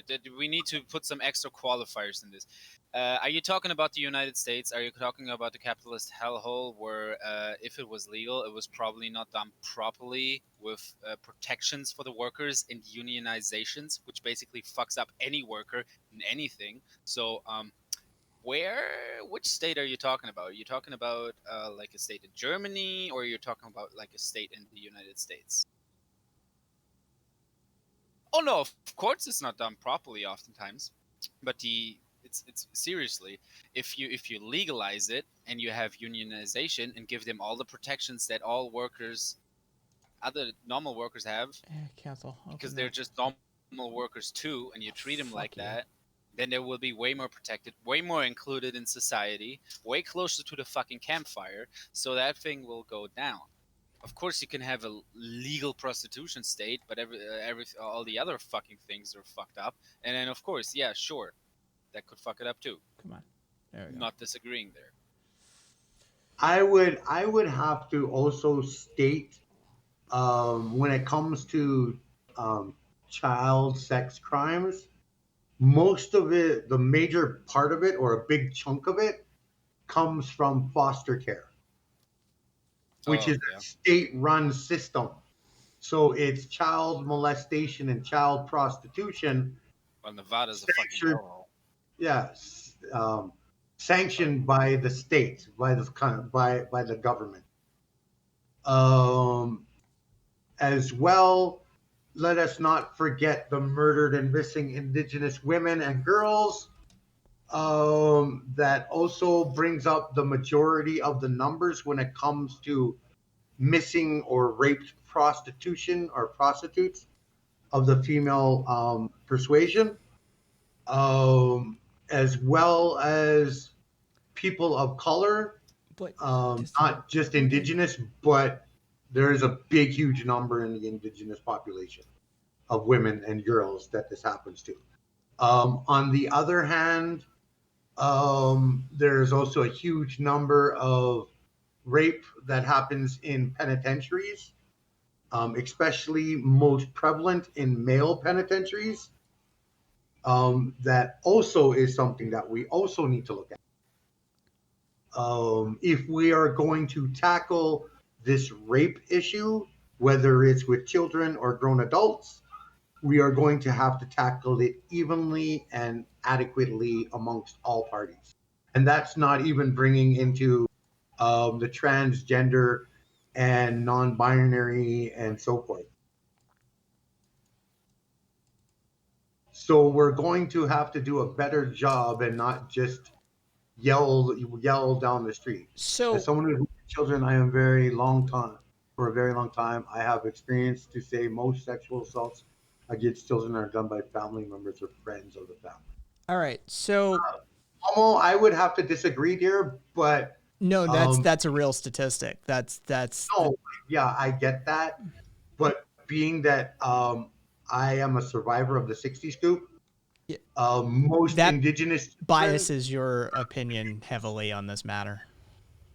Yeah, but I would also have to disagree with that because majority of the children or grown adults that have grew up through the 60s scoop received those kind of actions. Yeah, but from they don't account for the majority of the victims, unfortunately, or however we wish to look at this. That's the statistical analysis on this one. I don't know, but in Canada, I mean, the percentage of people of the kids in care are Aboriginal. So what I can say here is that a few people have looked at this, including the UN, including Harvard, and including a trio of researchers from the German Institute of Economic Research in Berlin, the University of Heidelberg, and the London School of Economics and Political Science Department, right? And let me read you their conclusion. They studied a cross-sectional empirical analysis of 150 countries. Now, our central finding, i.e. that countries with legalized prostitution experience a larger reported incidence of trafficking inflows, is therefore best regarded as based on the most reliable existing data, but needs to be subjected to future scrutiny. The likely negative consequences of legalized prostitution on a country's inflow of human trafficking might be seen to support those who argue in favor of banning prostitution, thereby reducing the flows of trafficking. Example, the Outshorn report of 2005. However, such a line of argumentation overlooks the potential benefits that the legalization of prostitution might have on those employed in the industry. Working conditions could be substantially improved for prostitutes, at least those legally employed, if prostitution is legalized. Prohibiting prostitution raises tricky freedom of choices issues concerning both the potential suppliers and clients of prostitution services. A full evaluation of costs and benefits, as well as the broader merits of prohibiting prostitution, is beyond the scope of the present article and research. Also, so something I feel like a lot of people. Sorry. Well, so I mean, a trio of well-qualified, researchers coordinated with a series of institutes on this matter, and did, as I said, a cross-sectional analysis of 150 countries' policies on this thing, and they saw what they saw was, yes, you see an increase in reporting. Exactly. But not necessarily an increase in inflows, as to they don't have the data on those inflows because of the black market explicit nature of the events themselves. Because if you illegalize it, it doesn't mean that there's less of it. It's just all in the dark all of the sudden. And that's the point. If you legalize it, there's more fucking inspections. There's way more reporting. There's just way more like analyzing of the whole thing, and just because you legalize it and it's all illegal and pushed into the dark doesn't mean that you don't have less human trafficking. It just means that you're pretty much looking at it having more of a free reign of human trafficking, whereas compared to legalized and properly monitored and so forth. Yeah. It's not properly monitored. There's still huge problems. I'm not saying there's still huge problems, obviously, but at least that's like actually looking at the problem and dealing with it instead of fucking legalizing it and pretending like everything's fine now. Yeah, right. Like even Kat says, right? Like allowing the sex workers, victims of sex trafficking, to have a legal avenue for them to report the traffickers, as opposed to having to take on charges by default. Kat literally typed out what I wanted to say. He said it beautifully. Yeah. Absolutely. Because like literally think of all the other prohibitions. Like the likely negative consequences. Here says I studied women's studies and I want to protect women or like it's not literally what the person said, but like it's fucking, oh my god. The likely negative consequences of legalized prostitution on a country's inflows of human trafficking might be seen to support those who argue in favor of banning prostitution, thereby reducing the flows of trafficking, the researchers state.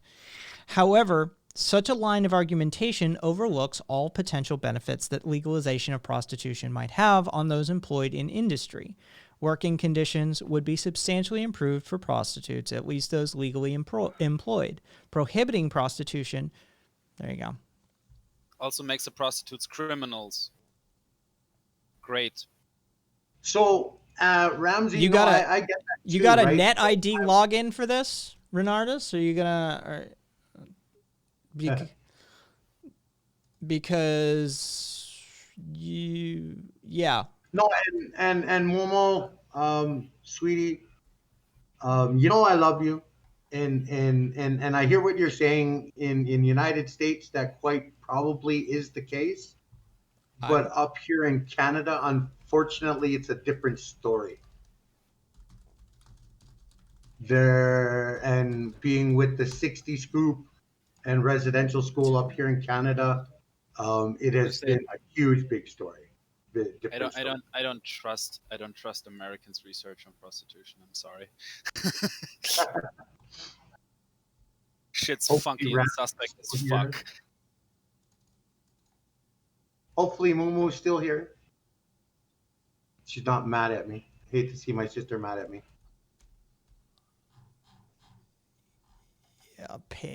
Linking again, that's paywalled. Yeah. And come to Germany and go to prostitutes. They boss you around, not the other way around. Well, okay, Momo.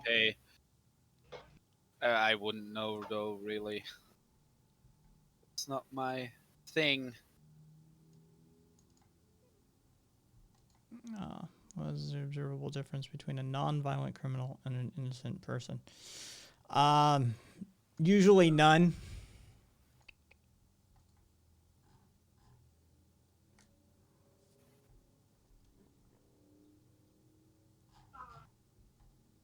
Let's see.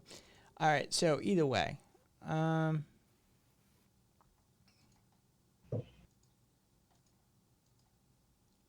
Kill some of these tabs. Right, meat?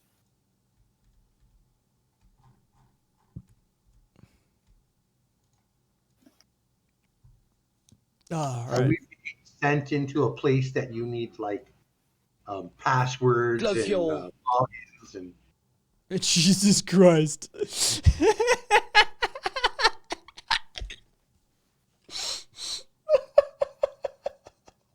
what? What are we laughing about?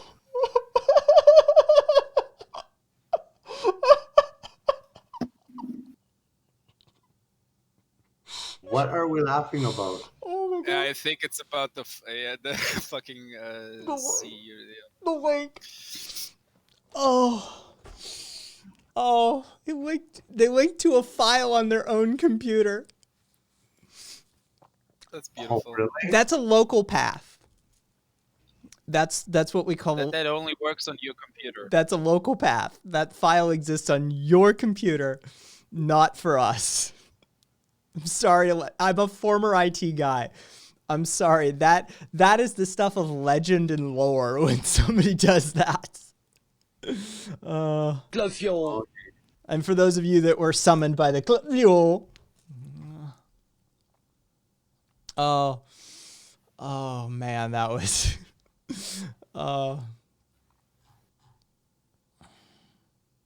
you guys can't see it? I'm in, says RV.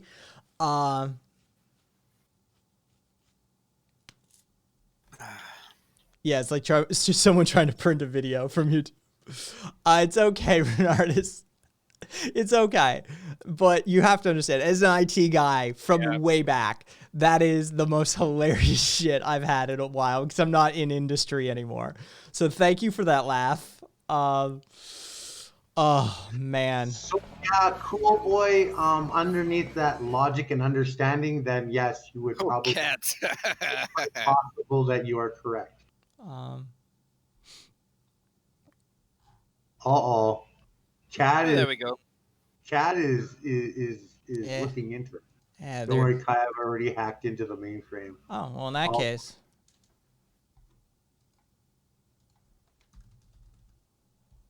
Let's see.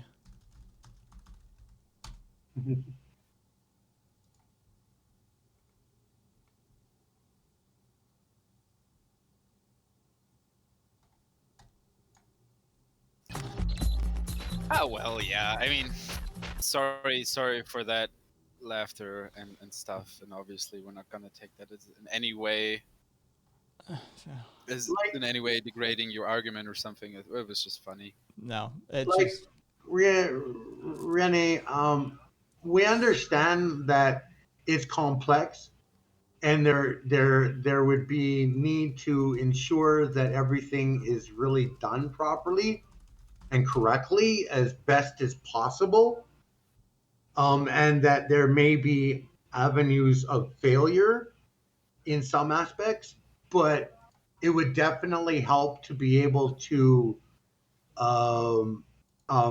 crack down on the illegal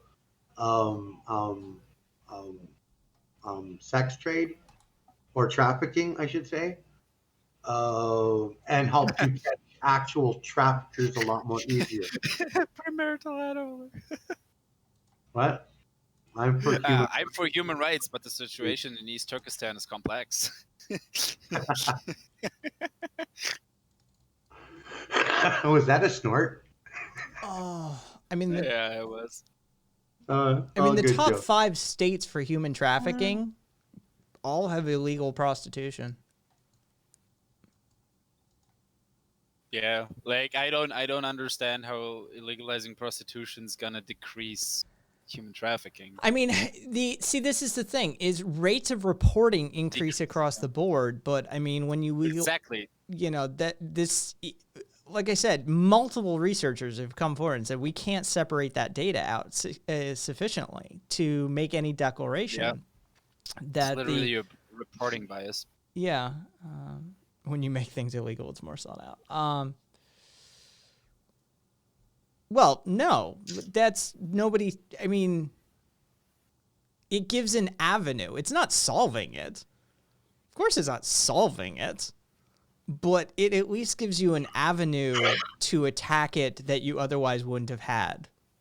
It allows the sex workers themselves a chance at not being treated like criminals and brought into the social services system. Or to be put in prison where these traffickers with their long reach and extraordinary amount of extra cash flow can easily put that person's life in jeopardy of death. Yeah, I think Ace, no, it was Kat that pointed out that there's yet to be a causal relationship proven. And so, I mean,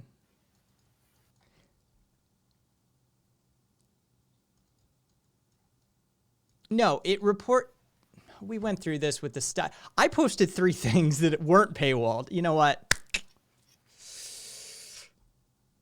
Done.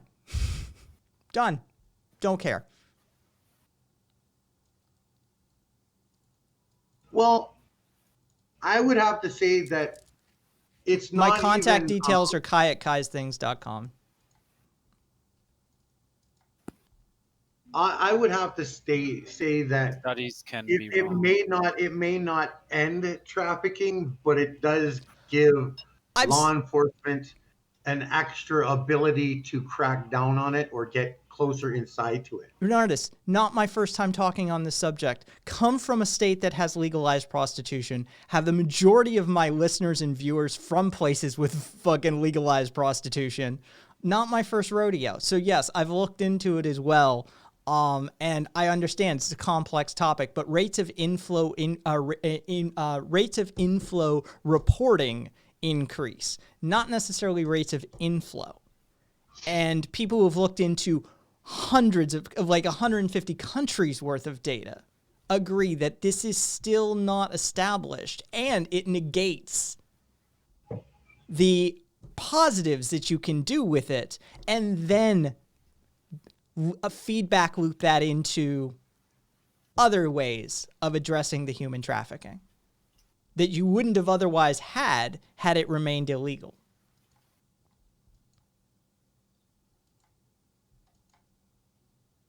And nobody's certain on this one. Nobody's certain.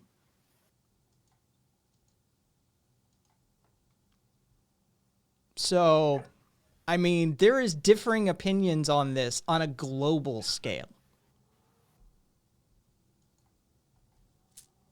So, and everybody pointing out. Oh, is John live? John's live, I think. Is Curio live? Curio's live. Oh, no. Curio's off tonight. And Wanted to step in later. Yeah, I haven't seen him. Curio's off tonight, and John is live. Are you already looking to like remove and end tonight? No. I was just noticing my Discord server, or my Discord app had like a couple of notifications. I mean, 2-hour stream is fine. Yeah. No. Oh, come on. I don't want to let Kai go yet, so shut up. That was one of the things I was thinking about was if I don't want to burn him out. Well, if I started taking college classes again, was my streaming schedule. That was one of the first things that popped into my head was fucking I would have to. Well, but you would have you would have to make yourself a little bit more rare. So 1 hour or 2 hour streams basically. which might make them even more special because there's a lot of people who want to see it at this point. I was gonna say that was fucking. Let me. No, I don't know them. But I'm looking them up.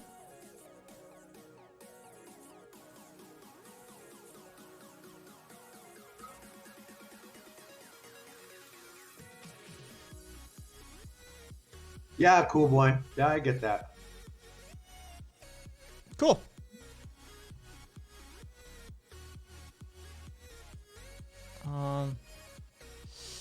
Sea of Gems.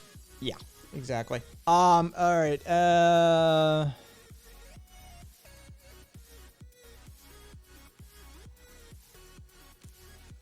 And oh.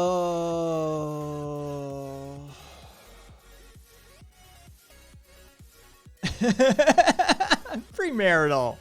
Love it.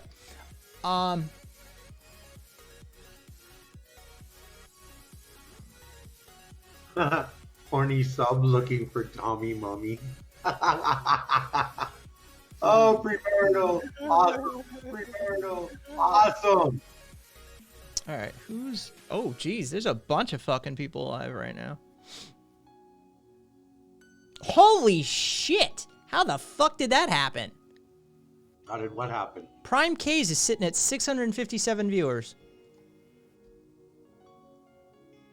Prime case? Who's that? It's the one I have the most problem with, that you can pay $50 to kick someone off the panel. Oh, he's that probably fun got shit. some. Yeah. He's probably got some bunch of. How in the fuck? All right.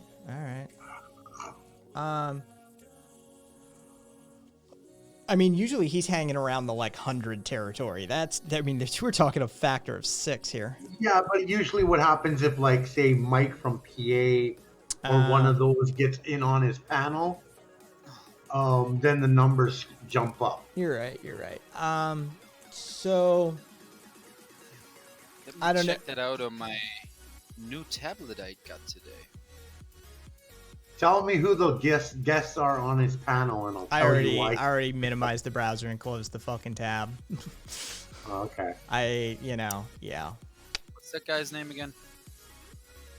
Who? Prime Kais or K's. Is this going to turn into some social Darwinism and prim shit? I have the premarital. I have a sneaking suspicion it might if we allowed it.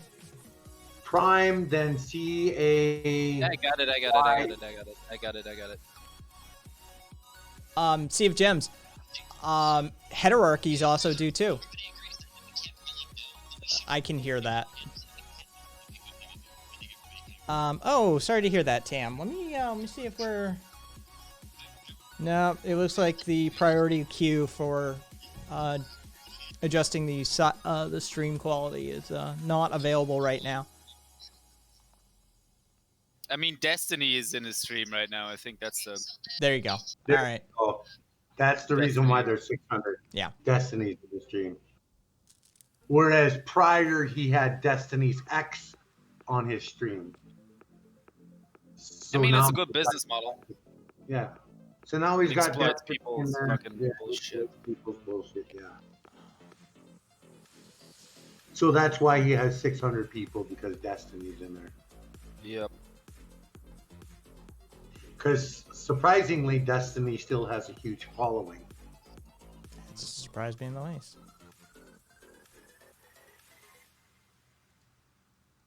Yeah. Okay, I get it. Sea of Gems operates on a zero-sum analysis. I get it now. You think life is a zero-sum game. Got it. Make everyone a leader and everyone becomes nothing. I got it. All right. Makes no fucking sense. All right. I get it. Right. I'm picking up what you're putting down. I disagree wholeheartedly. But I understand what you're putting down at least.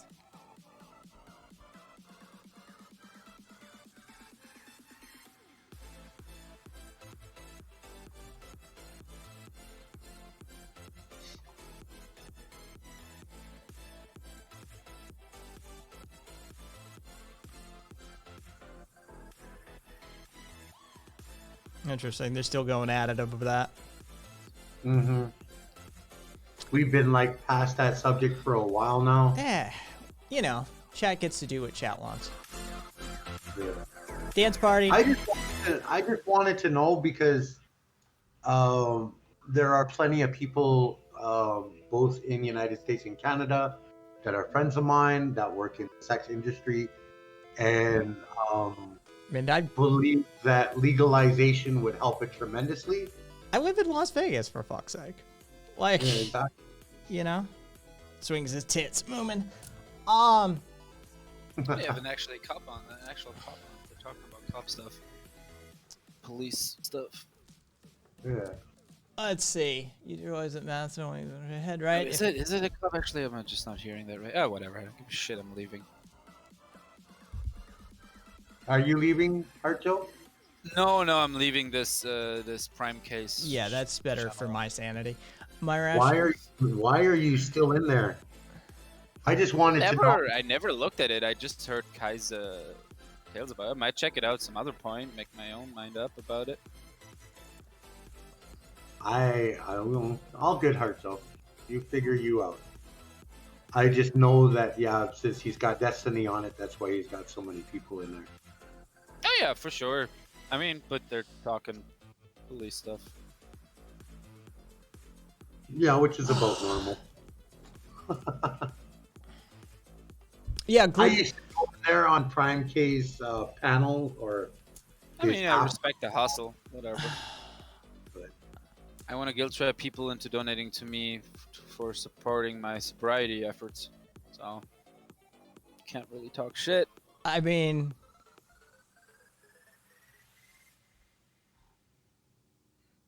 yeah, pass on that, Matre. All right. Anyway. What's Matre? Probably gross. I don't. I'm done talking about this person. I don't give a shit about them. Jesus Christ, people. I just eventually start screaming if I was on there. My rationale is more about nothing, something, but rather a group thought leads to a standstill rather than progress. Has been challenged by premarital, saying, so I take it you're against democracy.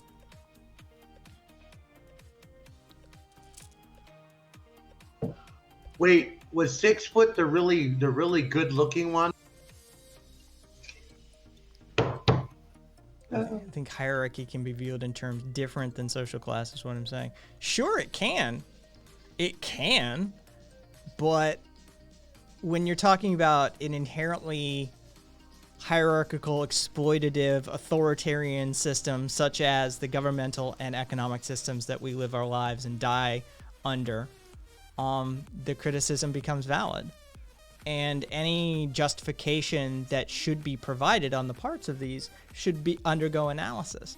Anarchism is about the flattening down of hierarchies, yes, but it's about the challenging on a philosophical, moral, and ethical basis of these ideologies, of these hierarchical systems. And if they don't meet that justification, then the removal of them. Mate, you are one lucky man, and if you ever break her heart, I swear to God, I'll break every bone in your body. I don't care about any of this, guys. Can we stay somewhat on some track of topic? We're talking about Ant. Yeah, I know we are. And I don't care about doing some weird Big Brother bullshit about threatening Mitre's well-being if some woman you've literally never met is a motive. I don't give a shit about parasocial relationships like that. I gotta give Meat a hard time. Come on now. Everyone wants to be equal, but we still need leaders. Leaders don't have to be above you in an authoritative position. They can actually be on the same hierarchical level as you and still lead. They don't have to command. Leading and commanding are two different things. Now, we may end up in those semantical weeds in this conversation.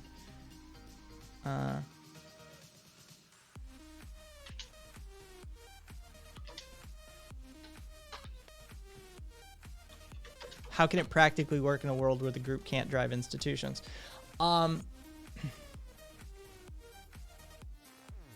piano diagram anyone. Oh, Jesus. We're not going down the fucking piano I'm not drawing another piano diagram. That would argue that all anarchistic co-ops that are in existence don't work. It would argue that the anarchistic communes of Spain didn't work, even though they produced 50% of the agricultural industry. It would argue that the Makhno Ukrainian anarchists weren't able to establish not only militias, but agricultural co-ops as well. Yeah, your supposition or your presupposition is faulty, because anarchistic organization provides for progress and production all the time.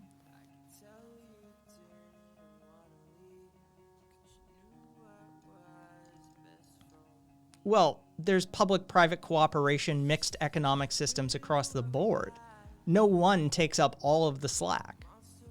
So saying that something is a segment of a market or military, not as a whole, is just a statement of fact for everything. That's just a general truth and doesn't uplift capitalism or democracy any more than it uplifts anarchistic co-ops or communism. That's not a valid critique of anything, really. It's just a sort of generalized statement. Water is wet, air is windy. Anytime you want me to tag in on this one, Kyla. Let me... All right. Duly noted.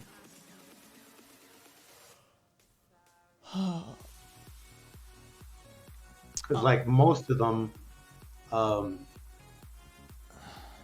have no idea, nor do they wish to acknowledge, or even do they maybe even know about, depending upon their level of ignorance and uneducationalism, the fact of traditional heritage of indigenous people pre-colonization. And even during colonization, in the beginning stage and still today.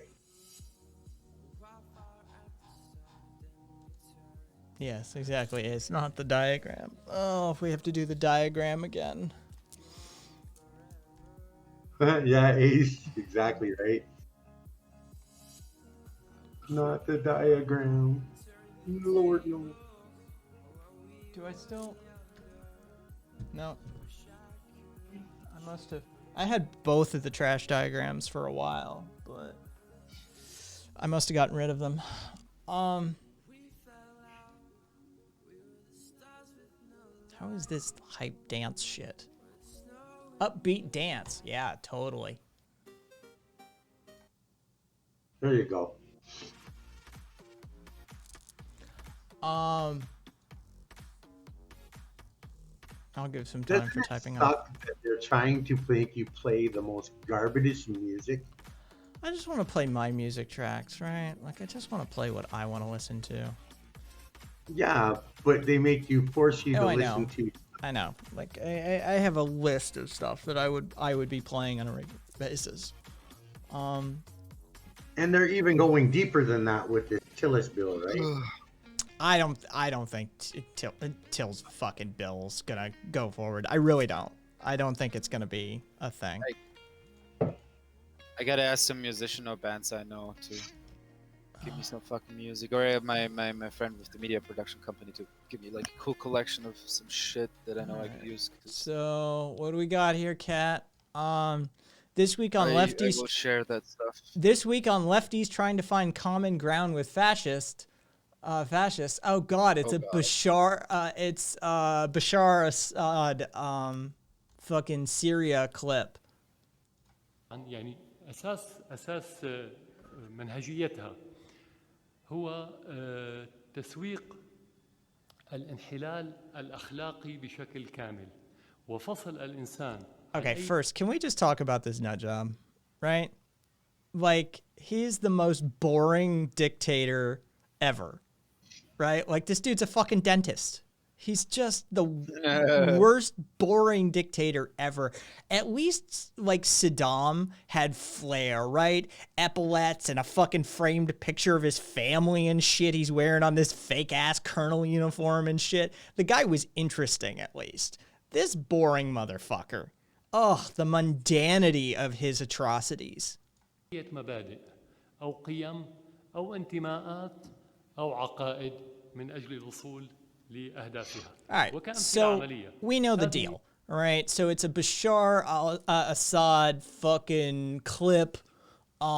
Based Assad owns the lib in his latest speech, and then we're gonna get into a bunch of fucking really cringe fucking replies, right? Oh. That's why they wanted to destroy him. That's why I support him. Oh, God. Hit the nail on the fucking head.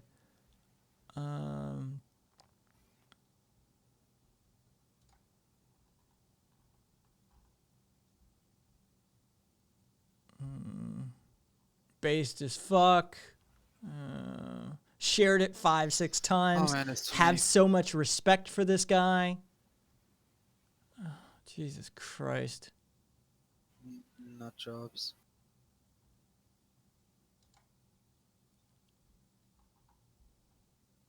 Hey Kai, is there any way I could watch like Letterkenny here in Germany? Because I need something to watch when I go to bed like real soon, and I really want to watch Letterkenny.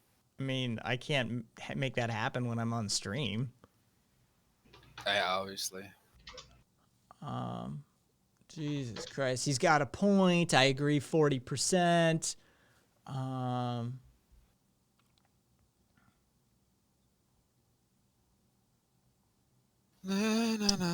Typically I'm pretty pro Assad, but going after weed seems a bit much. Apparently he was talking shit about gay people as well in there. But that's fine. Based. Oh yeah, he was. Would have been better if he skipped the weed part. It's cool about talking shit about the gays, though. He's a man of values and stands for what is right. Oh, man. This is Cat. Jesus Christ. Cat. What's Cat doing now? Well, Cat sent me the clip. Oh. Yeah, he told me, take a look at the comments. As you'll see a bunch of quote-unquote socialists experiencing severe levels of cognitive dissonance. Nothing like uplifting the proletariat, right, by murdering them. That's how we do that, right? Look, we reduced rates of poverty and suffering in our country by executing many people. Chat with another link. Yeah, I'm just catching up. I'm gonna tap out here. All right, Joe. Catch you later. Sleep well. Don't overdo it. Yeah, well, it is what it is. Anyone shit. Yeah. All right. Sleep. Bye, guys. All right. Have a good one. Have a great time. We'll see each other. Whatever. See you, Joe. Bye. I like how the Ayatollah and the rest of the Shia Ulama dress.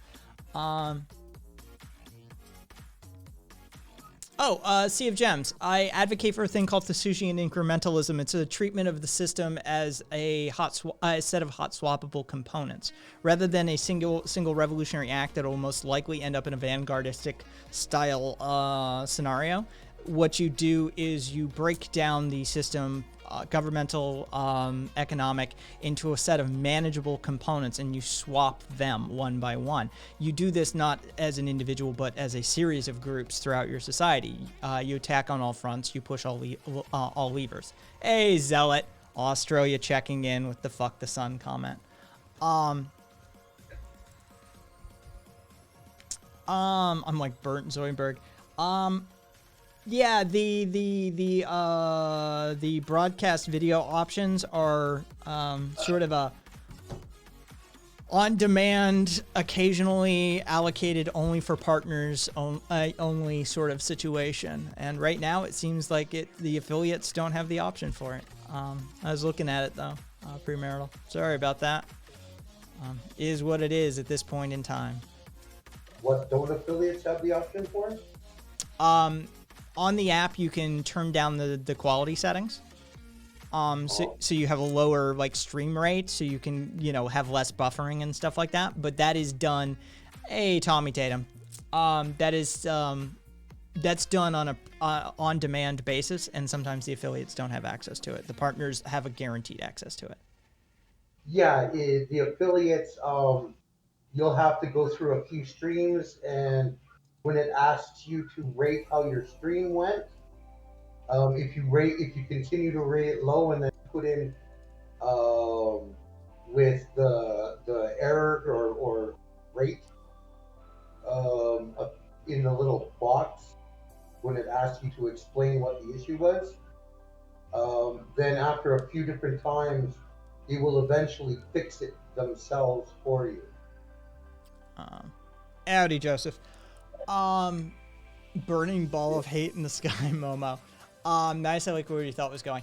I mean, that's basically all it is. If you want more about the Thucydian methodology, Sea of Gems, it's named after the ship of Theseus' thought experiment, named after, Theseus's ship contained within Homer's Odyssey. And it's based off of that idea. And so, yeah, that is a form of incrementalism that doesn't reform, it replaces. But you have to treat the system as a subset of components, and treat them like any other IT person would treat them as hot swappable components. You can break it down as far as you need to, or, micro or macro works. It just depends how big you are and how much influence you have. But yeah. Yeah, no, I'm not a revolutionary. I'm not an insurrectionist. I'm not any of these sorts of things. I'm not delusionary. I'm pragmatic and realistic in my approach. I think we're going to go over a cliff, though. I think that the amount of people that are willing to replace components of the system are going to happen at a rate that isn't going to stop us from going over several cliffs. Economic and climatological are the two primaries that I would point out. I think the economic one probably can be staved off for quite some time, utilizing the whole Panameter census, bread and circuses sort of methodology that, has worked for millennia. But all right, so I can speak your language at least. Then just that. Stop looking at it as a monolithic system and start looking at it as a series of components that can be hot swapped. And if you treat this as a municipal, county, state, and federal style of componentized systems, then you can definitely hot swap a whole series of municipal, county, and state systems underneath the federal system before they even realize what's going on. You could have a fucking city council full of socialists before anybody even realized what's happening.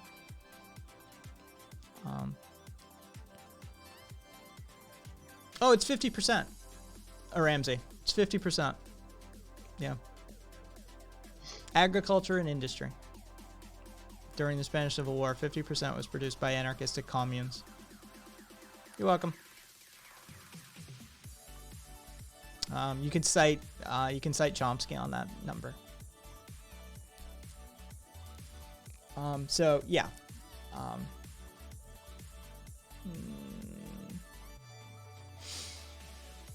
But yeah, no, it's a doable task. Sea of Gems. I just recently got into politics, Joseph. Started in 2016, sadly. I'm just here to learn stuff. Hey, by all means. If there's any questions that you have, I'm happy to look them up or answer them directly. But yeah. And Sea of Gems, I also advocate for anarcho-syndicalism as a stopgap or a directional trajectory. I think the redemocratization of the workplace is one of our first foundational bricks that should be laid. I think that the reclaiming of the workplace is probably one of the most crucial and critical areas that we can perform action in. And using the French syndicates, syndicalist style of organization, unionization, this sort of thing, within a anarchistic framework of organizational structure for workplaces is definitely a huge step up. And you could implement that at a sort of low level, like a moderate level of, hey, just unionizing workshops and that sort of thing. Or you could go whole hog and, as you form new businesses in society, you don't create them in the manner of which we used to create them. You adopt this sort of anarchistic co-op, this unionization from ground up, this democratization of the workplace itself, rather than saying, I built this business, I own this business, I am the primary owner of this business. You can start the capital, you can create a system in which the business has to repay you after a number of years for your initial investment, but you could remove your ego from that transaction and be like, yeah, sure, I'm putting in the initial investment and I'll get paid for that initial investment, but that doesn't mean the directionality of the business and the welfare of the business should rest solely on me. It should be democratized. It should be spread about the workers themselves and those who contribute and create the value out of their labor for what we are doing in this business. If you can be a little more advanced in how you construct businesses moving forward. And by you, I mean, of course, people in general.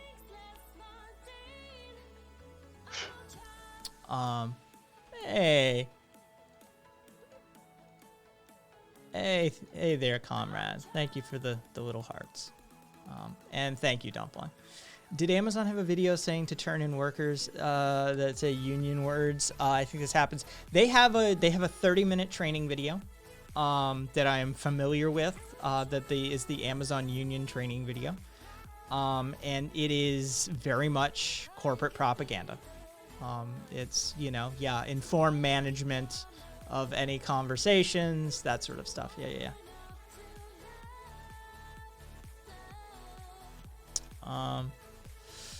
Agree that job creators should be rewarded for their entrepreneurship, but their third generation grandkids should not still be profiting from that.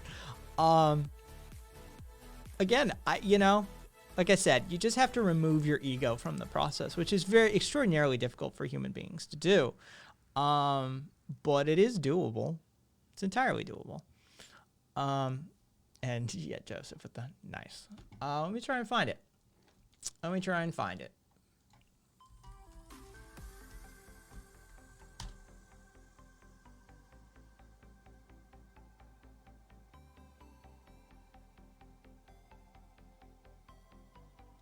All right, we're going to do the 3-minute, 15-second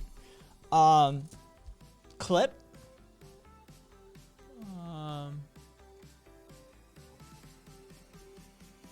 Cool. All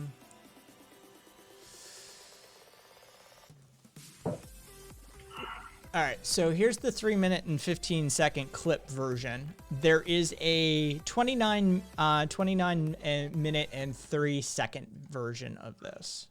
So let's just see Amazon's. Welcome.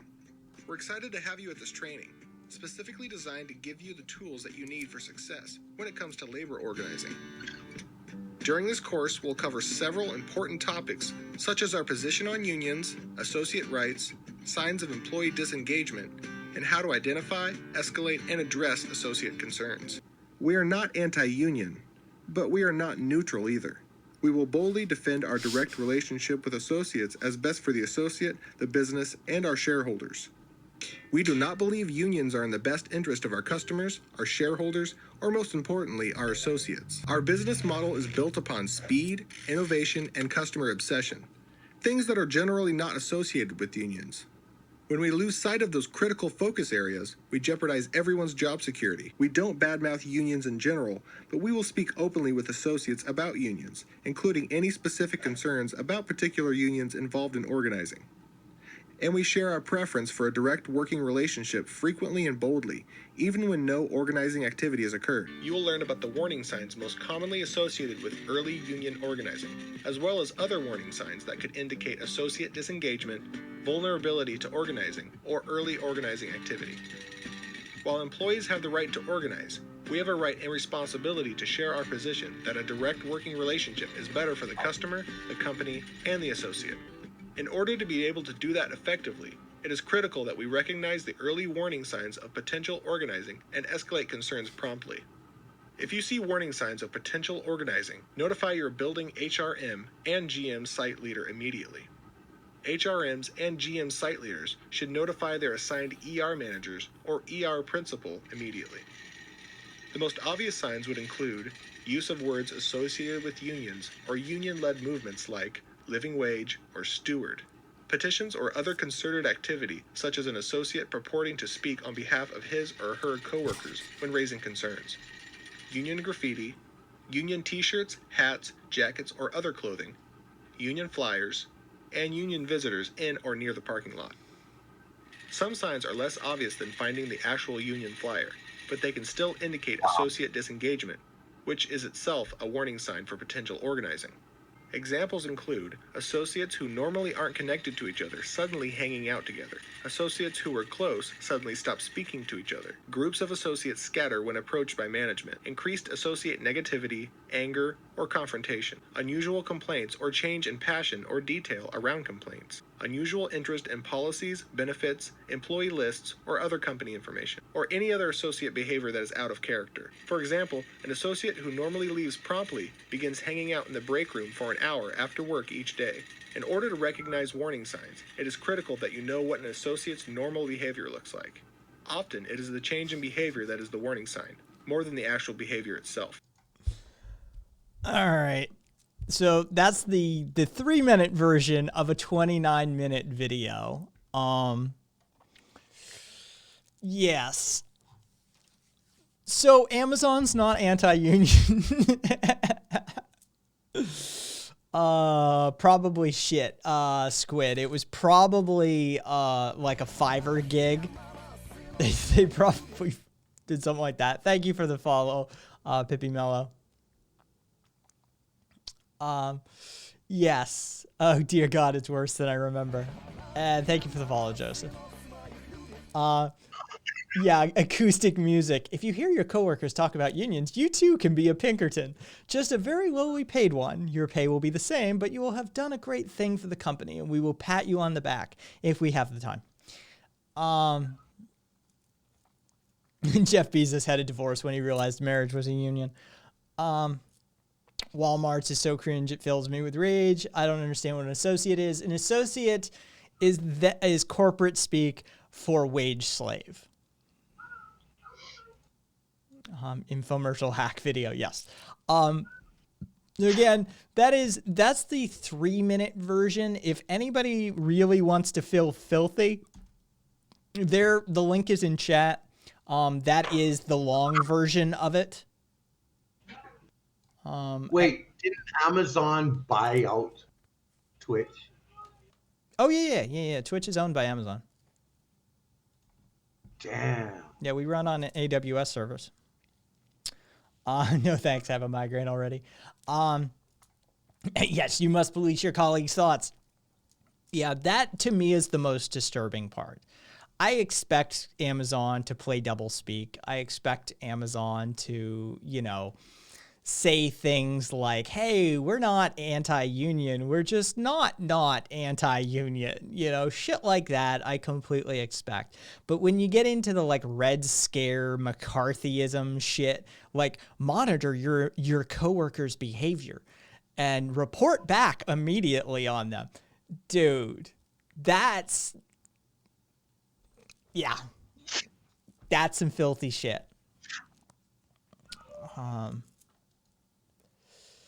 Wish I had been more politically literate when I was in a union job. Well, we all have regrets. Anti-union. Anti-union. Comrade, the only money I've given to Amazon this year has been Twitch subs, and even that was relatively recently. Oh, well. Yeah, if your associates, surveillance microphones, echoes, hear anything specific, we will be notified. Yeah, we're not anti-union, we're pro-independent worker. Yeah, no, but I was actually, when that video went up, it was a Whole Foods worker that told me about it. They're like, "Did you see the Amazon video?" I'm like, "What?" And they're like, "Oh yeah, our training videos, the Amazon trading video is up." They reworked it for Whole Foods, but it's pretty much, it seems to be an Amazon-wide sort of shtick. Thank you for the follow, Jeremy. You get no benefits, no grievances, no trying to get a better wage or a livable wage. Yeah, oh yeah, the keywords that you should be looking out for are very special too. Yeah. You know. Either way. I mean, that's, you know, like I said, that's just part of the video. It's fucking trimmed out 3 minutes of a 29-minute video. It's absolutely ridiculous to watch. I would suggest, you know, maybe getting drunk or high or drunk and high before watching it. Definitely don't be sober. It for sure. Hey, thank you for the follow, Mills Rob. Wait. And whatever you do, do not be in a vulnerable state of mind, because that shit just might want to make you cut up. Walmart's not anti-union, but we're also not pro-union, nor are we neutral or anti-union or anti-pro-union or union pro-anti-pro-union. Exactly. They had to close down their brand new distribution center near me due to mass carbon monoxide poisoning a few weeks ago. Fucking A. Moomin. Jesus Christ. I need to check on Bessemer. And for those, somebody had mentioned, like, wasn't somebody trying to organize an Amazon warehouse? That is true. It is Bessemer, Alabama, who is trying to organize. And they were supposed to be voting on the 18th.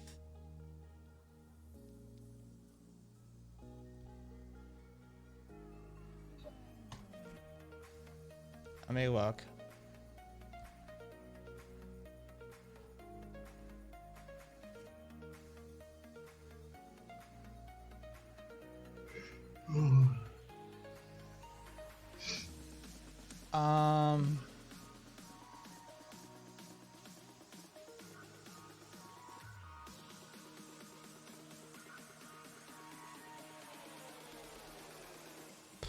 They're shooting for 30% of the workforce to vote.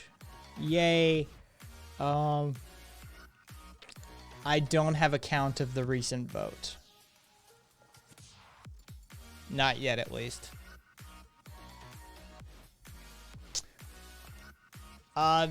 There is, but I issue them independently. Due to the fact that things happen. Let's see. What did I miss? Yeah, well, board. We reserve our right to strongly and frequently state our position. Let's see. It's like, what is your position? Why aren't you just stating it straight out? Instead of all this double talk and language play, word play. Huh. Let's see what he was responding to.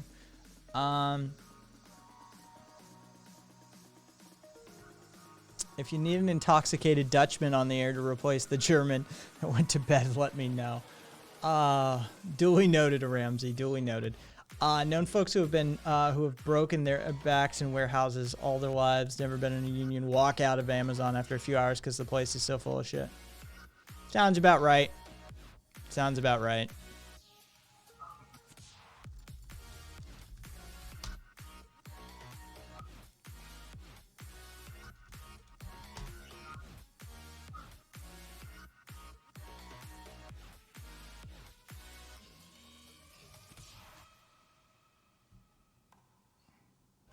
God damn it. Actually, is Meat still here? I don't know. Maybe. Maybe not. We'll see. It's shameful that a person works for a company, a major company, where the board of directors and ownership receives millions of dollars a day. And the workers have to rely on food stamps to pay for groceries. Where are you, Joseph? If you mind me asking. If you don't mind me asking.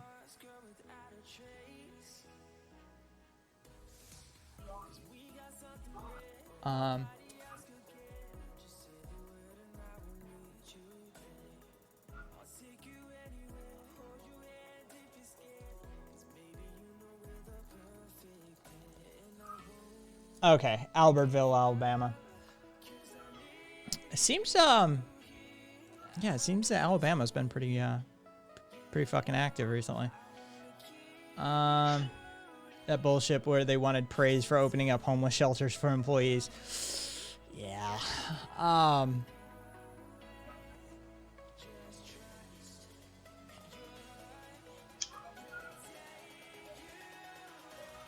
Literally, they wanted praise for opening up a homeless shelter for employees. Yeah. Oh my God. They just couldn't increase their wage to a livable wage that allowed them to get their own house. Alabama's kind of pissed, I think. Good. Good. More of the Deep South. I used to live down there, not Alabama, but Tennessee. More of the Deep South needs to get pissed. Like, at shit that matters. Rather than fucking, you know, statues are coming down and shit like that.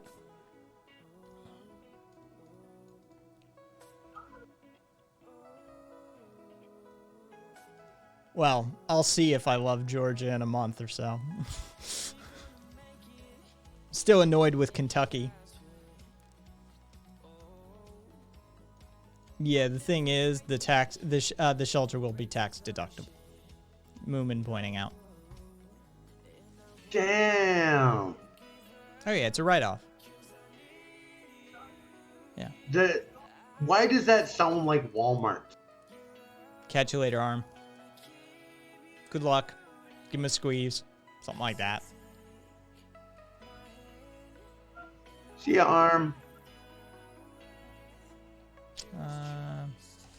Alright. Let's see. You know what? What time is it?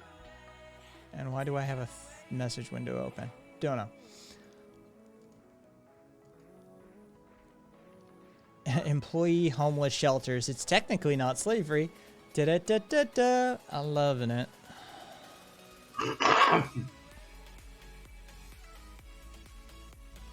Mooshman, is that on Walmart? Am I right in the factor that that's Walmart that did that? I think so.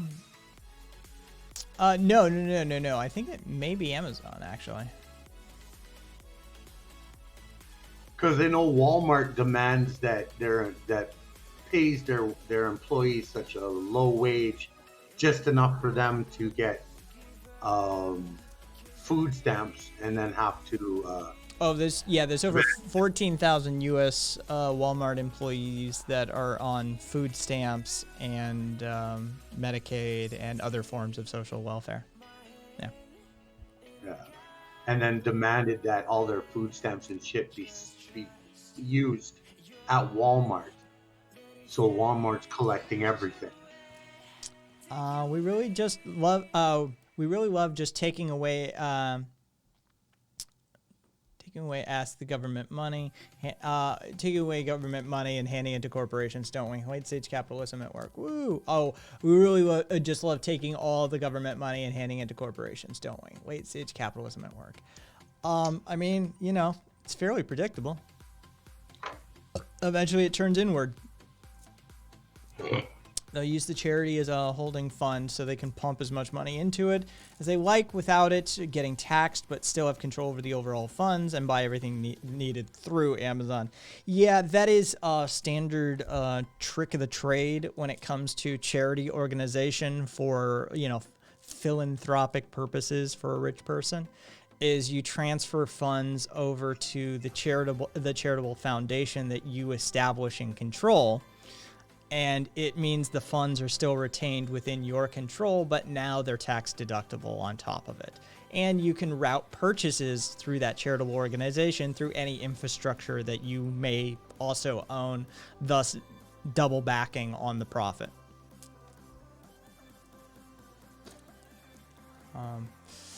Not gonna lie, I kind of like Sweden's government, but I think everything needs work. Oh, it all needs work. We're not even close to getting this shit sorted as human beings, but yeah. Oh, let's see. Let me refresh my list over here and see if there's anything that catches my eye. So did we have anything yet that shows up with the vote for the Tillis bill? Oh, that's not even on the floor yet. Oh, it's still not on the floor? Oh, no, I don't think that thing isn't going to happen.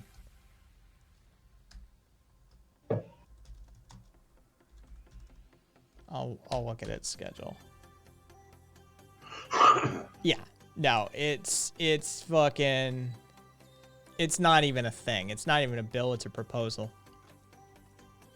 Yeah, but that's the one that they're claiming to withhold the $600. No, that's an entirely different thing.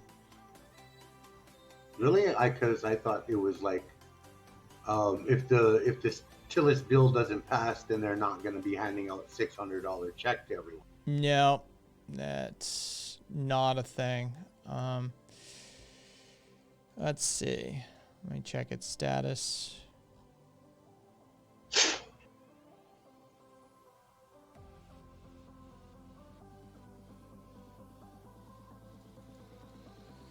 Maybe some of us misread it because that's what a lot of us. All right, so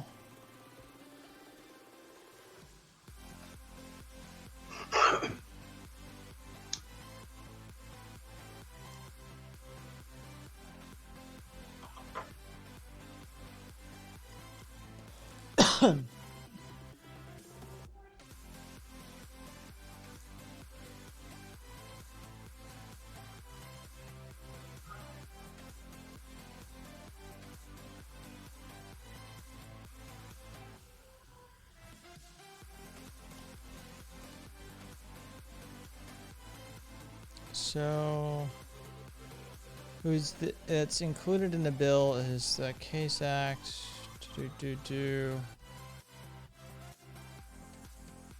What's the actual bill name? That'd be useful for me. No, it's got a specific. We give them very specific things. They've got coded names. All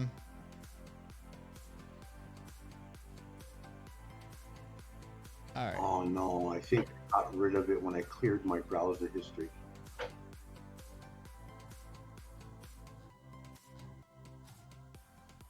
Yeah, so those are all his suggestions. But this isn't even in bill form yet. He's proposed. Let's see.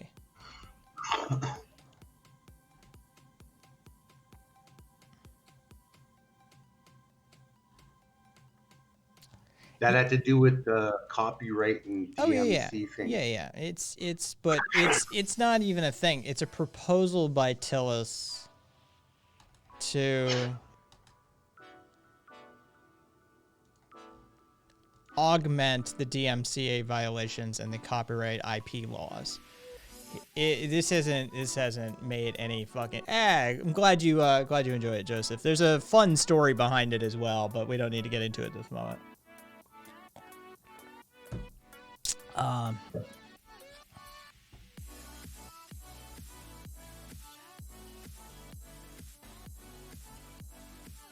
All right, so they're attempting to cram it into the omnibus.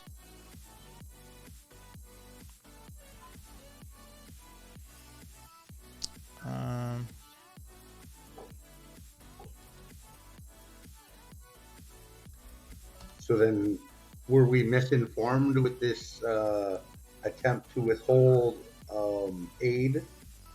Yeah, I don't see a tie between the two. They are attempting to cram it into the omnibus, though.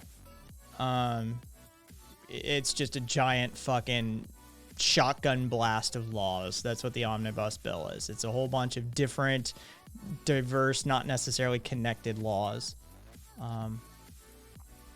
It does. Yeah, I know. This one was talking about them being able to literally infringement with criminal action. Yeah. Oh, yeah. That's part of his suggestion, is it be a felony. But yeah, it's not being tied to anything other than, it looks like they're going to try and cram it into the omnibus.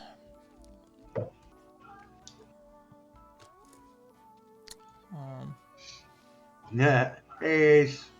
Welcome back. Ace. It is the pride flag. It's not necessarily the Turkish flag, Joseph. It's the pride flag with the pink triangle and the star and crescent on it from Islam. Thank you, Momo.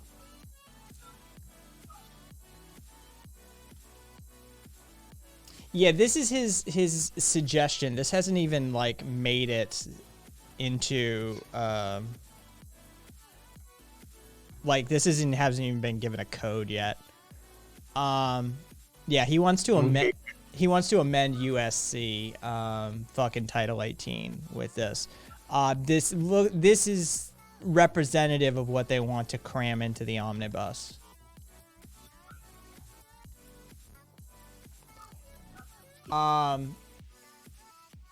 So basically, it would also affect not necessarily Twitch itself, but all of us streamers. Yeah, no, it wouldn't affect Twitch. It would affect you.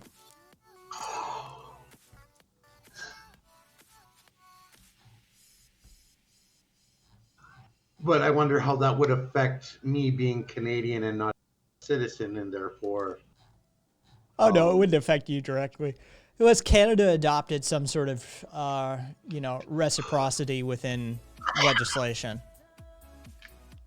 Sadly, as fucked up as it is, it wouldn't surprise me if Canada, United States. Same answer for you, Ramsey. It doesn't affect you unless some reciprocity is established. Yeah.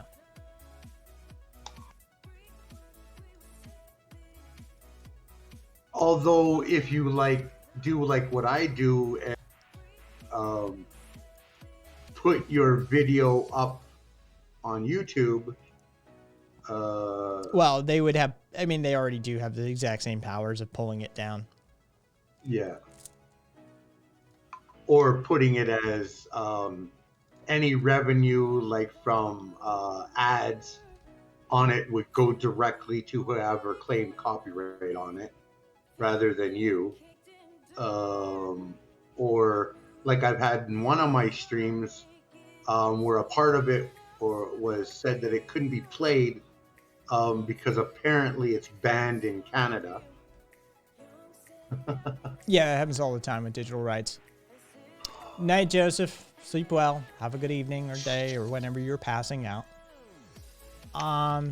Yeah, Ace. Just a fucking addendum to the omnibus that Tom Tillis is out of North Carolina is attempting to cram through.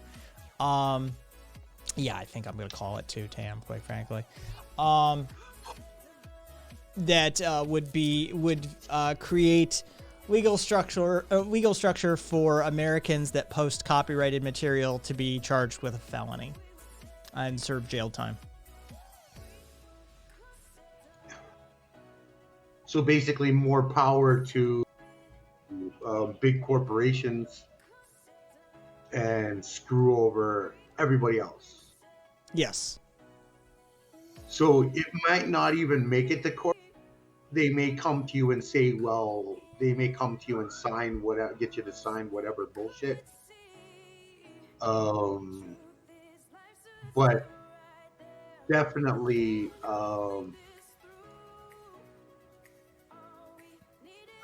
No, Tam, it's par for the course. It's a shit show for me. No worries. Doing more capitalism because, of course. This may be one of the few issues we can actually be able to side with the right on. Oh, yeah. No, like this is internet stuff usually spans the aisle. Like, hey, do you want them restricting the internet more? No? Well, there you go. Fucking join forces, dumbasses. Yeah. And Ramsey says, okay, if this shit hits the fan in the US with this law, a European can host your show on my channel somehow, probably radical. They take legal responsibility and their law can suck it. Somehow pre-record and then upload.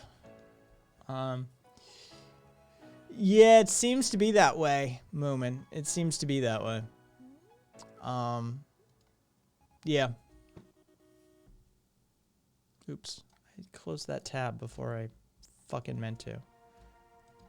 Yeah, so basically the complainant would be like not necessarily the owner of the content, but some corporation, and then the government would move to press actual. Yeah, it would be similar to the sort of domestic violence charges that it's not up to you to press the charges necessarily in some states. When the police are on site for a domestic violence call, if they find evidence of wrongdoing, it's not up to the spouse or partner to press charges. It's the state pressing charges in that instance. So it's not like, well, no, I don't want to press charges against my, my husband or my wife or whatever. It's, the state is pressing the charges on that incident, on that count. Does it have any chance of passing? Yes, it does. If they wrap it into the omnibus, it has a chance of passing. As a solo bill, it has no chance of passing. Yeah. So that's why they're trying to get it injected into the omnibus. Because there's a whole host of political will, political capital that has to be... Thank you for the follow. Cryptid. There has to be a ton of political capital expended during the passing of the omnibus bill. What type of anarchist are you? Specify your type of your question if you mean a subtype like ANCOM or that sort of thing. I don't advocate for any of those specific subtypes. Therein, I use anarchism as a primary lens of analysis and modality of operation, so I am an anarchist first and foremost. Yes. There you go, Ramsey. Yes, a band could be charged for playing their own music if they don't own the license to music. Somebody did recently. Somebody got a takedown on Twitch recently for playing their own music. I forget who that was, but that did happen.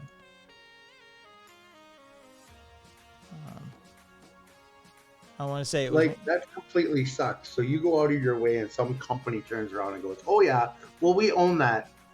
Well, it doesn't even have to be that complicated.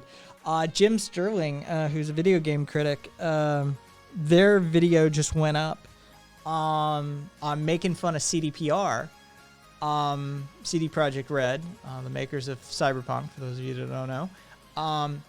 And they opened the video with a song making fun of CDPR. It's a bespoke song. Like, dude wrote it. And already, like, it's minutes after the video went up, it got a copyright claim on YouTube. Wow. Like, who can pull copyright for a song that somebody made up? Oh, wait, because one bar out of the chorus sounded like some other song. So therefore, all of it is copyright. I am not up on current Jimmy Dore and AOC drama. Zero. I don't pay attention to that sort of stuff usually.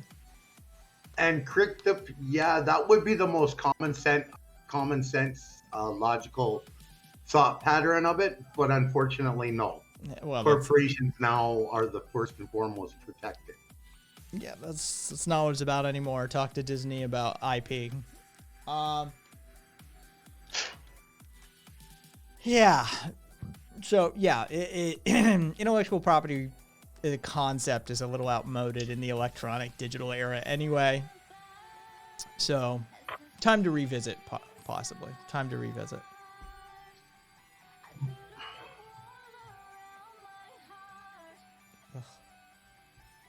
Like literally, I have got copyright infringements for literally my tribe's music.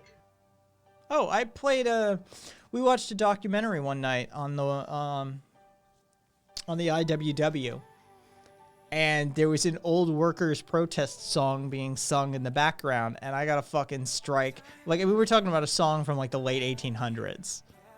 Yeah. And I got a copyright strike from like Warner Music Group or UMG or somebody like that. I forget who specifically it was. Or a copyright claim. The problem is though, like most of them, it's more a headache to you to try and fight it than it is just to accept the factor that they're going to constantly copyright anything that you do.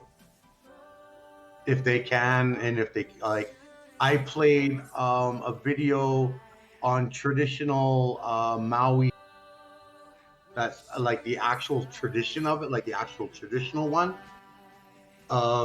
And some university laid a copyright claim. And it's not even like an indigenous university from New Zealand. It was just some white European ethno university that laid claim to the video.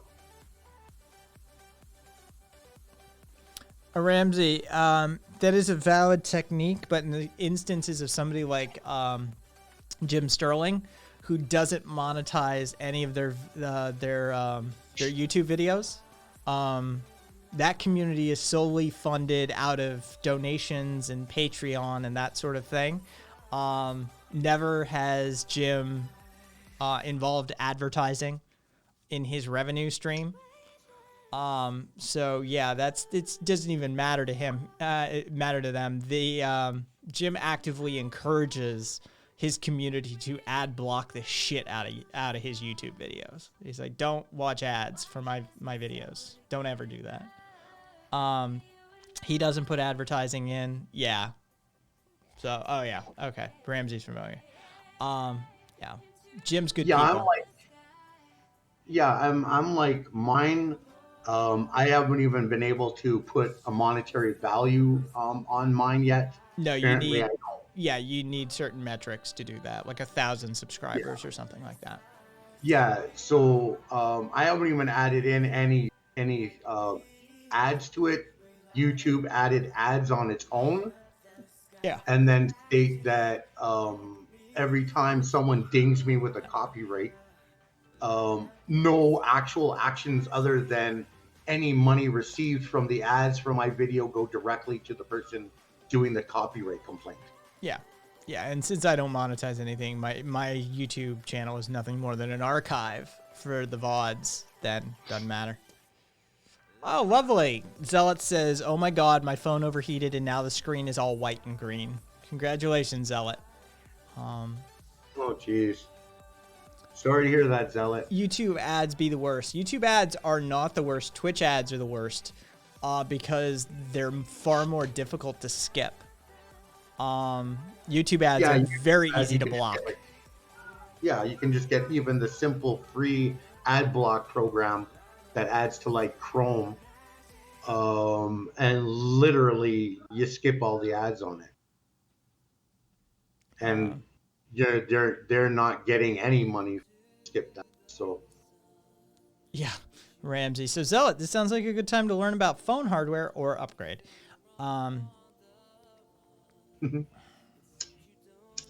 Yeah, the Twitch ads are far more intrusive. Yeah. And the only and not even subscribing completely removes all the ads, because the moment you go to a channel, it automatically slaps you with ads. Now, once you get in there after the first initial ad, I think subscribers and Prime subscribers and VIP don't have to watch the ads. No, VIPs do. Oh, do they still too? Yeah. Subscribers don't though. And fucking whatever the upgraded version of Twitch is doesn't either.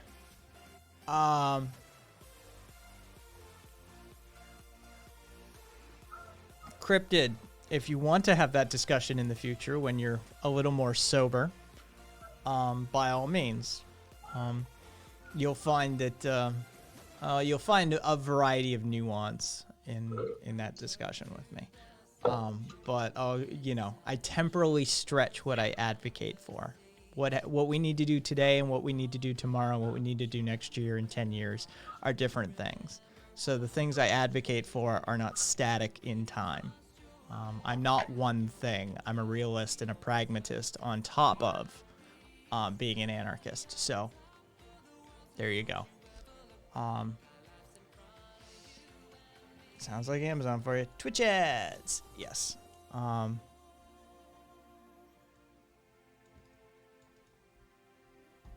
right. Let's see. Let me look here. Are we looking at rating out already? Yeah, I'm coming up on 3 hours.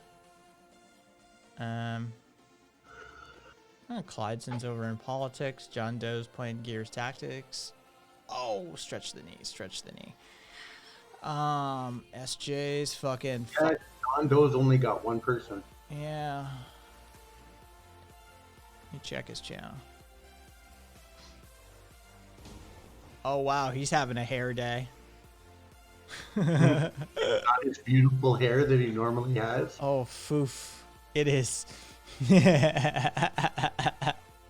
It's doing things. It's doing things. I love it. As somebody who cultivates bedhead, I respect this amount of just fuck it. That's ridiculous, by the way. Tribal music being monetized by Europeans who forbid you to play it. Yeah, RV, yeah. I even have one that was done by an indigenous artist, but it's an actual ceremonial song for my people, and apparently that's copyright too.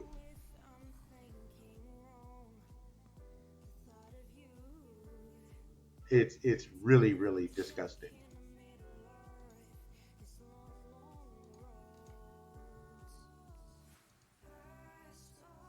Mathematics, gamer, lifestyle, with yeah, I'm okay with that.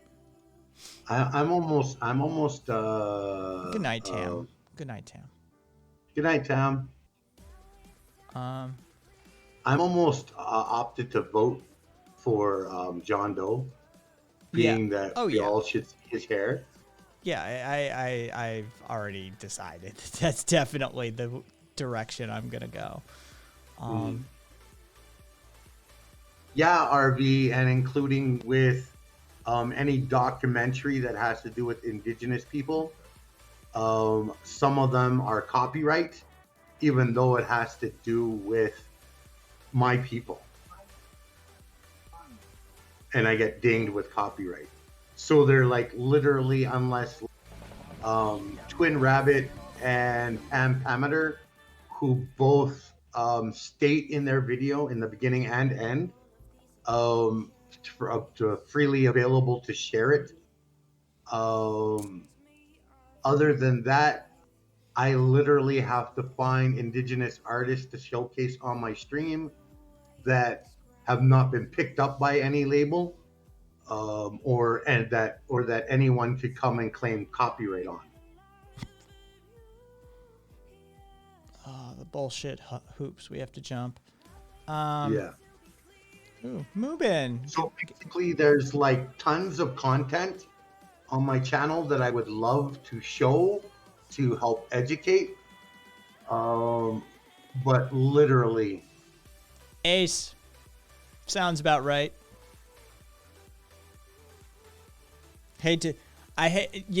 Sorry it took a 3-year-old to tell you, Ace. Jeez. Didn't your mom ever warn you? For those of you who may just be following, listening, Ace wrote in chat, wow, I just had a 3-year-old little girl tell me that I'm not a girl anymore because I have short hair. Her mom told her real girls don't have short hair and that if she ever cuts her hair, she's a boy. Yeah. Yeah, needlessly gendered. Yeah, welcome to the cold world of reality, Ace. Sorry, dear. Yeah, that's needlessly gendered. Shit, Christ, gender stuff gets on my tits. Oh. Yeah, it is random bullshit that we have to put up with. All right. I've had short hair, a mohawk for 7 years. Guess I'm a boy now. Well, fucking there you go, Mama. Congratulations. Hate to be the one to break it to you. On the bright side, gender reassignment surgery just got a lot cheaper, says Dalek.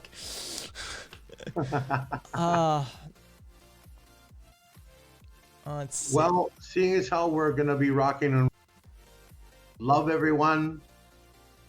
Y'all have yourself a good night.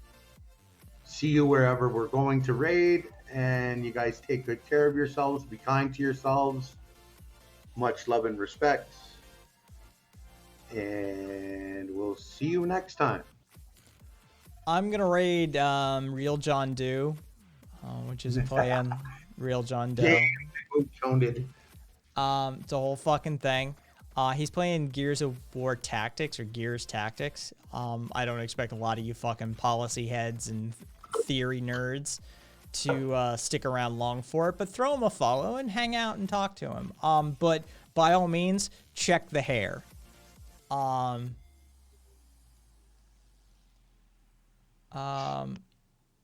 okay.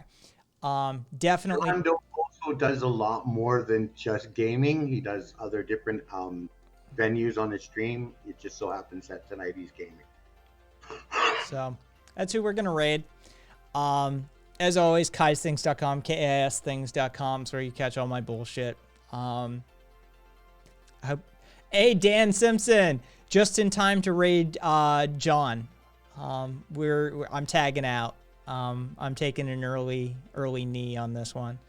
Yep, you're welcome all. I'll see you over at John Doe's. Catch you later, guys. Hope you're as well as you can be. Till next time. All right, there's that.